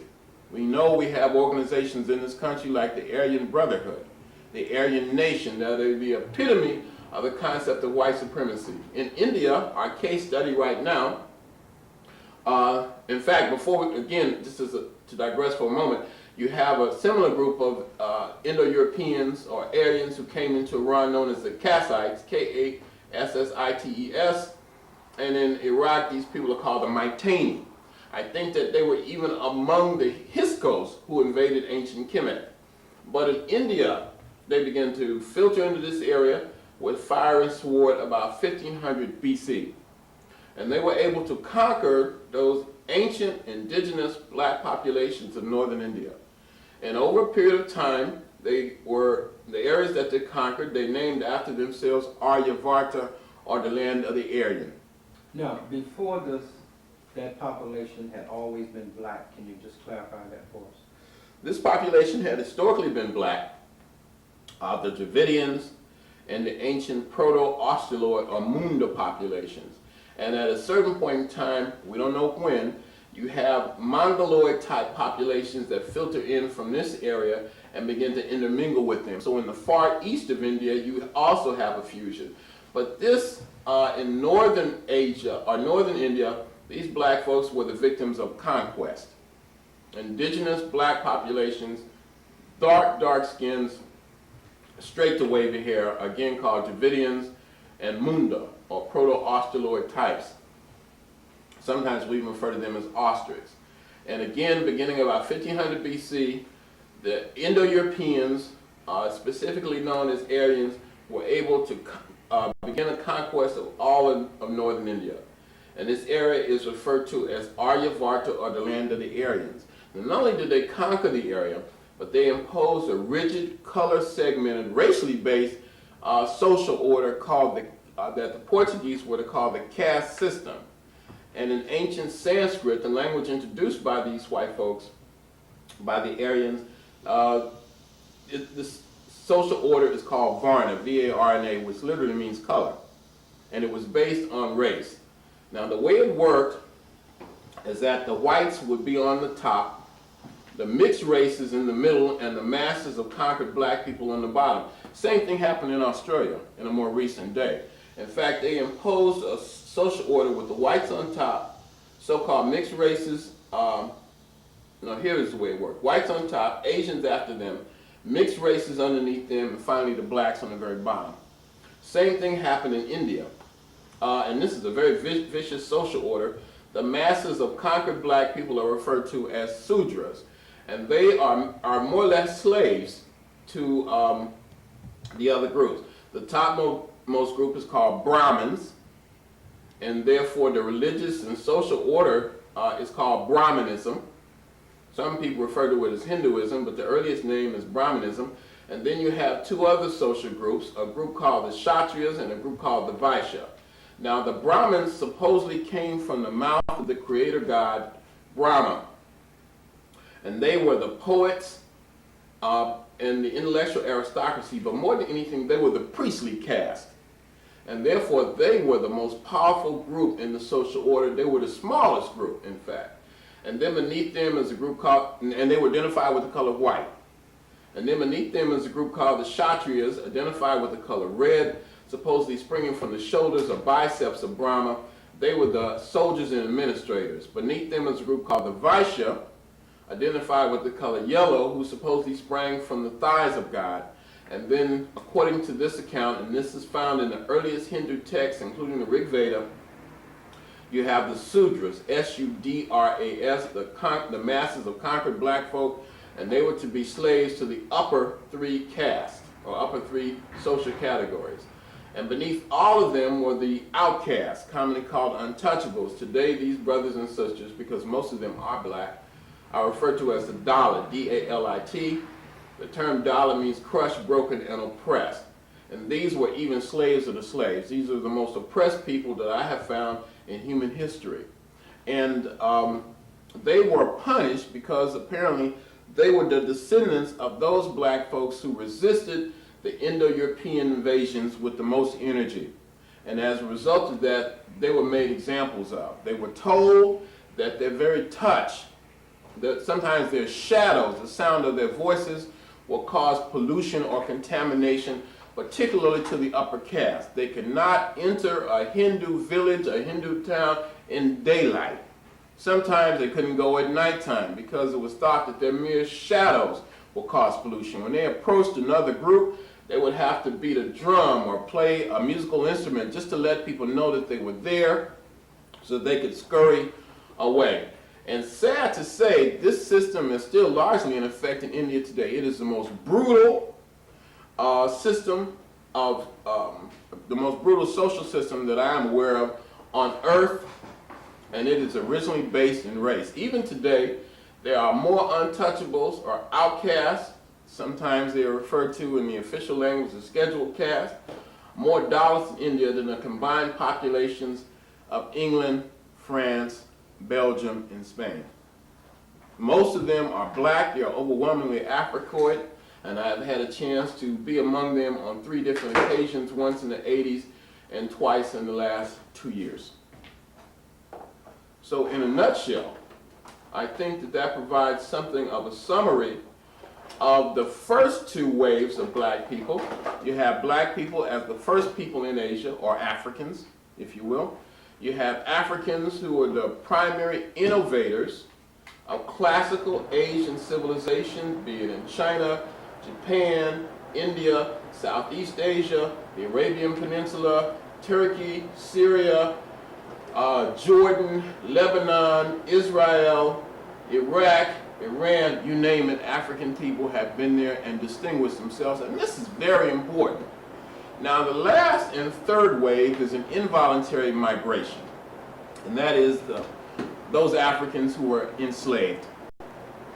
I always have to point out that slaves did not come from Africa, that African people were captured and enslaved, and there's a fundamental difference. I believe if you think, and these are in the words of Kwame Ture, one of our great ancestors, if you think your history begins with slavery, then you will come to the conclusion that the best you can hope to be is a good slave. He used to also say, in terms of the dispersal of African people, and he was a primary influence on me, in terms of where African people are located and how we call ourselves different names, he used to say that just because a cat has babies in an oven, you don't call the babies biscuits. And I think that that accurately summarizes our notion of identity and who we are and where we are. Now, in terms of the enslavement of the African people, this unfortunately has to be tied with the movement of the people called the Arabs. And the Arabs themselves, as I understand it, are largely a fusion between ancient African populations and Indo-European populations in Western Asia. Cheikh Anta Diop referred to this region in Western Asia as the zone of confluence. And here I'm talking about beginning from India, extending over into far West Asia. The zone of confluence is a zone of overlap and intermixture. Here's the southern cradle, or African cradle in Diop's words, and here you have the northern or European cradle, but in between is a zone of confluence where African and European or Indo-European intermingle, and this produced the Semitic world. And this is a critical phase, this is a critical world, because here you have elements of black and white. It's kind of like a racial, ethnic museum. Now the Arabs, as Muslims, began to take Africans out of Egypt, Sudan, modern Ethiopia, Somalia, Kenya, Tanzania, and perhaps even Mozambique, take them out of this area, enslave them, and take them into Asia itself. You have the remains of those black people in the Arabian Peninsula, in Iraq, in Iran, in Pakistan, in India, and Sri Lanka. In fact, we even know the names of the black populations in Pakistan, India, and Sri Lanka. In Pakistan, these brothers and sisters are known as Shidis. In India, they are called Siddis and Habshis, S-I-D-D-I-S, and Habshi is spelled H-A-B-S-H-I-S, and in Sri Lanka, they're known as Kafirs. And these black folk can trace their history over here at least by 1100 AD and probably much earlier. Many of them actually became Muslims, converted to Islam, and won their freedom and distinguished themselves. Before we deal with that, let us deal with a massive concentration of black folk, African people, in southern Iraq, Kuwait, and Iran. And these brothers and sisters here are known as the Zanj, Z-A-N-J. Now the Zanj were Africans, and the name can even be found in Zanzibar today, are Africans taken out of there and made to work in brutal, inhuman conditions in the salt marshes. In fact, what they did was extract saltpeter from these marshes, and they worked in extremely brutal conditions. As a result of that, they engaged in 3 massive uprisings, 3 massive insurrections in Iraq. The biggest one was simply called the Revolt of the Blacks. It lasted from 868 to 883. These black folks even built their own capital city called Mokhtara, I believe it's spelled M-O-K-T-A-R-A, which means the elect city. The revolt lasted for 15 years. It was never entirely suppressed. It spread even to Iran, and these brothers and sisters, I'm happy to say, even marched on Baghdad itself and threatened the entire caliphate. And then you have other black people, the Siddis and Habshis in India, led by a man named Malik Ambar in the state of Gujarat. Malik Ambar became something of a king in the late 16th and early 17th centuries. He had all of his statuary made of black stone. He sent an African ambassador to Persia. He established relationships with Siddis in other parts of India. He built a mosque, he built a canal, he built the post office. He put poets, scholars, historians on a kind of pension. He developed a sophisticated form of guerrilla warfare. Again, this is documented, all of this is well documented in the African presence in early Asia by Rashidi and Van Sertima. There's a whole chapter on Malik Ambar in a book called The African Presence in Asia by Dr. Joseph E. Harris at Howard University. The head of the Siddis was known as the Admiral of the Indian Ocean. They were given a stipend by the Mogul emperors of 300,000 rupees. They formed a kind of security guard on Muslim ships going to the holy cities from India into Mecca and Medina in Arabia. It was said by no less a scholar than Ibn Battuta that if you had only one of these Siddis aboard a ship and word got out, no pirate would dare molest that ship. These Africans had a reputation as being ferocious in battle, and they dominated the shipping lanes of the Indian Ocean until the British in the 18th century. So there, in a nutshell, covers, I think, the 3 major phases that I am aware of in history.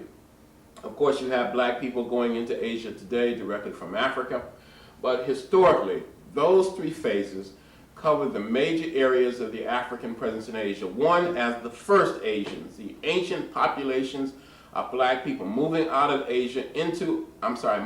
Africa into Asia, Australia, the islands of the Pacific.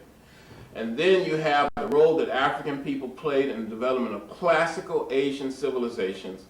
And finally, you have the enslavement process. The problem is, with much of our analysis, that most of us want to start with slavery and forget about or negate the first 2 phases, and therefore we have a problem.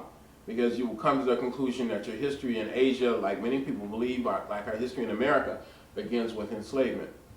So perhaps if there are some specific questions that I haven't covered, I can do that now. But in a nutshell, I think that that summarizes the area. It has been said that history is like a watch that tells us the time of day. Dr. Clark used to say that. I would take it even a step further, that history is like a light that illuminates the past.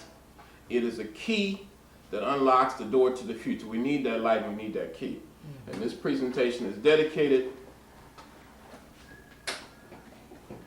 Let me just make these last.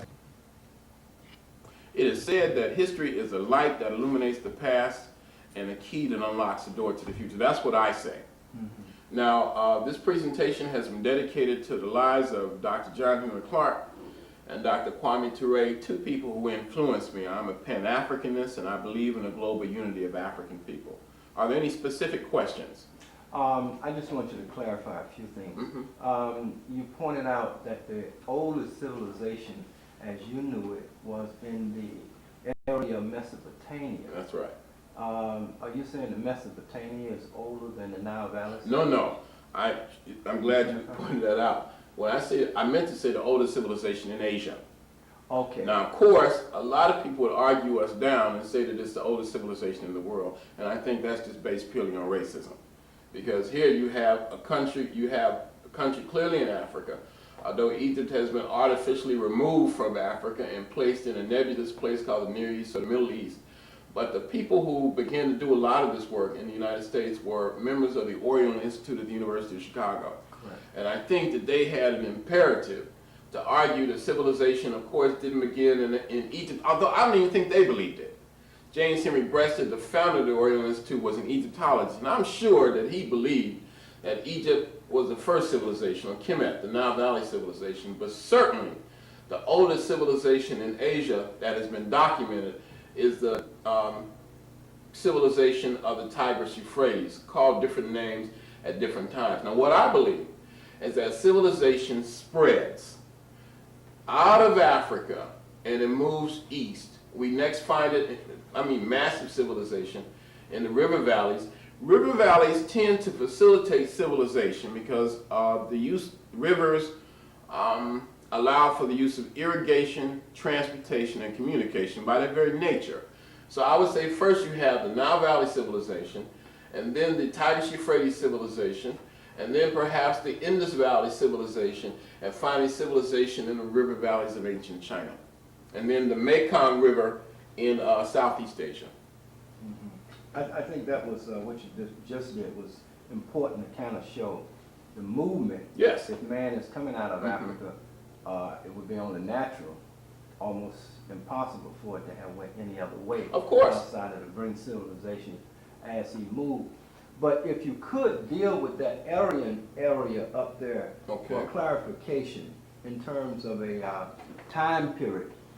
You said that the Aryans, the Europeans or Caucasians coming out of the area, but at what point do they come out? How are they existing before? When are they more or less going from Neanderthal, Cro-Magnon to Homo sapiens sapien? And did they have cultures before then? Did they have civilizations? Are there any civilizations in Europe? How do they just automatically begin to appear and sift down? Very good. Well, that deals more with Europe, and since we decided to focus mostly on Asia, Australia, and the islands of the Pacific, that's why I focused on that. But as you point out by the very nature of your question, it's almost impossible to separate it. It's all connected. Okay? In fact, I a lot of times don't even use the expression African history, but the African presence in world history. Correct. We are global people, and we are the primary movers in history. But I did mention earlier that you have a movement of African people into Europe, and we get caught up in the ice ages. I think the first human culture that can be identified in Europe is called the Grimaldis. Now this is based on the fact that I think a lot of the remains of this culture were found in Austria near a place called Grimaldi early in the 20th century. So you have the Grimaldis, and now almost nobody talks about them because it's clear they were black folk. You have the Grimaldis, and then you have Cro-Magnon. And I think Cro-Magnon can be traced anywhere from 20,000 to 50,000 years ago. And even, it's quite possible that even the first Cro-Magnons were black folk too. But certainly when we look at Cro-Magnon, we mostly think about white people, and many people say that they're the prototype of the quote-unquote white race. So you have them. And then in historic times, you have the Indo-Europeans, who seem to have come out of this broad area here. And this is very important because this is sometimes called the steppe land. And this is, undulating grassy plains that is an ideal place for horse nomads. The horse is early domesticated up here, and these Indo-Europeans take full advantage of that. And this is one of the things that gives them an advantage, if not a superiority, in early warfare. Certainly these people were no more courageous, they had no more valor than African people, but they had the horse, which gave them great mobility in battle. And they also here, as I pointed out, developed a powerful, sophisticated compound bow and arrow, which gave them great advantages on the battlefield. And also the light spoked-wheel chariot, which made them virtually irresistible. And in antiquity, they went into ancient Greece and Rome. In Greece, they are called the Achaeans and the Dorians, killing machines. And then in Italy, they are known as Latins. They are the same people, I believe, that kind of be called Vikings in Scandinavia, the Celts in Western Europe. These are kind of Germanic people, and they spread from this area and they moved into Northern Europe, Western Europe, Southern Europe, and also Southern Asia. In Iran, they are known as Iranians. In Iraq, and also even before the Iranians, there's a group called the Kassites. In Iraq, they're known as the Maitani. And you have similar groups all over here. And then in India, the most famous group in India and also Iran to some extent, they're called the Aryans. India, Pakistan, and Iran, they're called the Aryans. And they're driven into these areas by the wealth of these river valley civilizations. They are nomadic, they are patriarchal. You have a society where women have very little value. And again, over a period of more than 1,000 years, they are able to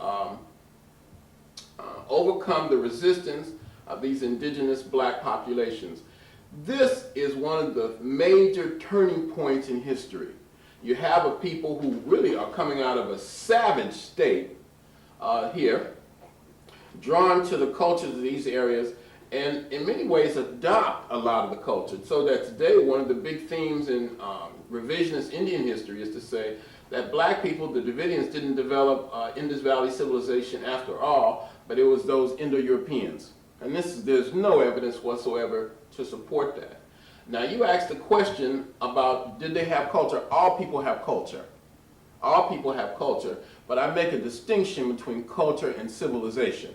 There is no civilization per se, but all people have human culture, no matter how rudimentary it might be. Okay. I think you've been very excellent, unless there is something. Oh, in terms of language, I just want to for people, because we say that language began in Africa, and that Africa is the prototype of world language. Would you articulate on that? I'm a historian, and I can talk about that. But in terms of linguistics, I really don't have much knowledge there. You would have to say that virtually everything originated in Africa because of the mere antiquity of African people. But I can't comment on that specifically. Probably language obviously began in Africa. But I would think language is something that all human beings develop. Sometimes people ask me, since I've been described as something of an authority on Asia, and that's a real broad thing to say, they ask me about martial arts. And I get questions like, well, what about martial arts? What about kung fu and karate and jiu-jitsu and all of that?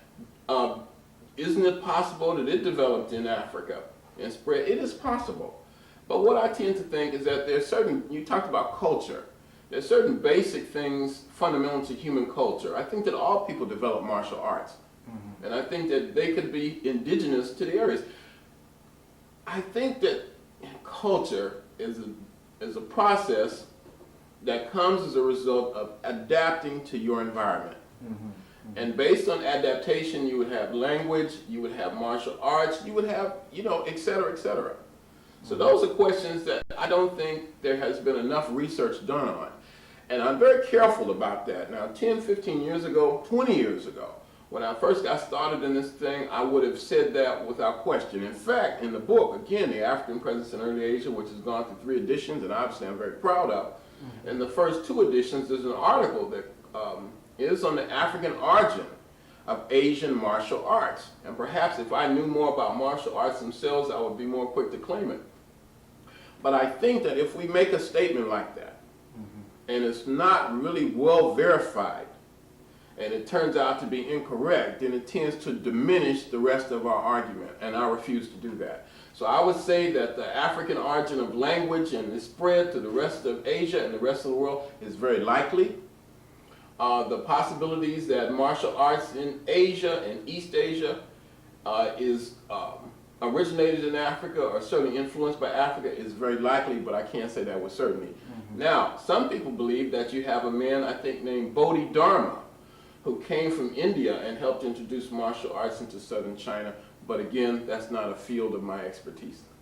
Well, let me ask you this question as a closing question, and perhaps you can give a summary as we close out. I want to put kind of a timeline shot in the sense of looking at where civilization was, the longevity of civilization before you get the first encroachment of the Aryan of the invasions coming down and destroying those civilizations. How long had these civilizations exist? What time period are we talking about? Okay. That would have. Now, Nile Valley civilization, we don't know how old it is. It may be 10,000 years old, it may be 20,000 years old. Some people are arguing that the Sphinx itself may be 25,000 years old. Same thing can be said perhaps in Iraq. The earliest evidence of civilization may be 5, 7, 8,000 years old. But the Sumerians dominated the Tigris-Euphrates, the lower Tigris-Euphrates, beginning from about 3000 BC to about 1700 BC. The black folks in Elam in Iran, probably beginning about 2800 BC, 3000 BC. Indus Valley civilization, same thing, from about 2700 BC, when it really begins to flourish, until the time the Aryans brought it low to about 1500 BC. I think that the most ancient civilization of China, as I pointed out, the Shang dynasty, which is the parent dynasty or parent civilization of China, takes us from about 1766 to about 1032. Civilization in Southeast Asia is much more recent than that. Again, the Aryan incursions are about 2000 BC. So I think that it begins in the BC period, again with Nile Valley civilization, and then the spread of the civilization. The Arabian Peninsula, the Sabian civilization begins about 1500 BC. And again, when the Aryans or Indo-Europeans begin their movement, this really reduces many of these civilizations. And a lot of them never recovered. I think the reason that Kemet was able to recover and flourish is because of its geography, the isolation. It is said Egypt is the gift of the Nile, and the Nile is the gift of Africa. Most of Egypt is surrounded by desert and by water, so it wasn't quite so easy to invade and dominate it. But these other areas didn't have that kind of geographic protection, so that the Africans in these areas were largely absorbed by the Indo-Europeans and later groups, to the point that most people are not even aware of an African population here. See, it wasn't necessary to, it was necessary to remove Egypt from Africa.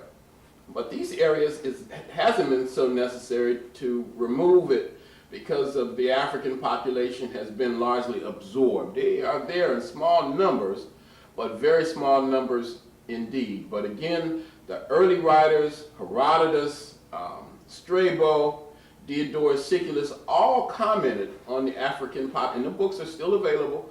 They all commented on African populations in this part of the world, and 19th century writers like Delafoy And like the Rollinson brothers, George and Henry Rollinson, themselves wrote about it in their books. They refer to them as Cushites and Ethiopians and Hamites. Even Marco Polo, in the travels of Marco Polo, commented on black populations here as recently as the 13th century. Chinese scholars wrote about black populations in Southeast Asia. So I think it's very necessary for us as historians and scholars and race men and race women to begin to piece together the entire history of African people around the world. As Pan-Africanists, many of us have focused on Africa, on the Caribbean, on South America, on North America.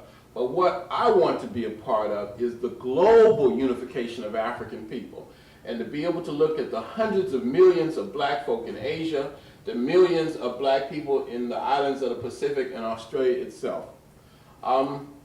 If we look at Asia in kind of a summary statement, because that is where the bulk of my work has been, and I'm very proud of that. I always wanted to do something that nobody else had really done before.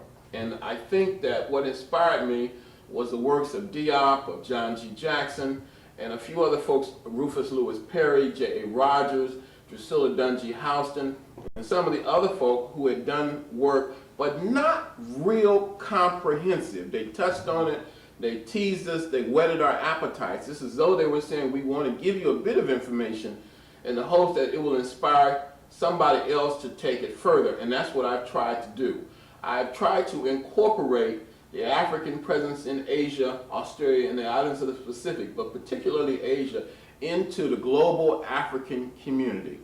As the first hominids, as the first agriculturalists, as the first modern humanity in Asia, as poets and prophets and kings and queens, as sages and scientists, and even as servants and slaves, African people have known Asia intimately from the very beginning. Even today, after an entire series of holocausts and calamities, the African presence in Asia may number 500 million people. Now, who are these black folks? These are the questions. Who are these Africans? What are they doing? What have they done? These are critical, fundamental, profound questions that beg and demand critical, fundamental, and profound answers. And as Pan-Africanists, we must seek to supply those kinds of answers. And I think that this television program that we're recording right now goes a long way towards looking at that. Now, it's obvious this is too big a task for one person or even a few people. But I'm hoping, just like other people inspired me, that Reverend Minister Clemson Brown, Runoko Rashidi, and others will be able to inspire other people to go and do the real serious work. About 2 years ago, I got a letter from Oakland, California, from a lady who told me she was interested in doing research on the African presence in Fiji. And did I have any information? And I know that the black folk in Fiji trace their ancestry directly to Africa. They say that they came from Egypt and Tanganyika, as I understand it. And they sailed there perhaps as long ago as 50,000 years ago. And they have natural combs, picks, like we used to have in the 60s. They have big froze over there. And I found that interesting. So I called this sister, because I didn't have time to write, to tell her. And a child answered the phone. And I said, can I speak to your mother? And she said, she's not here right now. Well, can I leave a message? And she said, well, the person that you want to speak to is me. And I said, really? I said, are you the person that wrote me this letter? And she says, yes. And she said, by the way, I read your book, The African Presence in Early Asia, all 400 pages of it from cover to cover. And I have some profound questions I want to raise with you. This is a 13-year-old kid. And those kinds of things make you feel good, because you feel like the future is secure in spite of all the negative things that we see. We see that the work that Dr. Ben, Dr. Clark, Chancellor Williams, John G. Jackson have had, the work they've been doing has had an impact. And we are carrying it on, and it's going to go down to another generation. I have to ask you one question, because it comes out of your summary. One needs, the question is, the culture of African people, because it wasn't Africa before, we call it Africa now, but there was no such thing as a geographical location as Africa. We were just kind of spread out on the earth. We were earthlings. But what kind of culture, and did it seem to be kind of a unified culture that the people in the early times existed, because it seemed to me that there was kind of a harmonious relationship in most cases. You don't point out any wars and things until you get to Aryan, so perhaps you can kind of Well, explain. I'm sure that there were wars. In fact, we know that there were. But they weren't the kind of genocidal war that we associate with the advent of Europeans. We know, for example, that in Iraq you have the various city-states that fought against each other.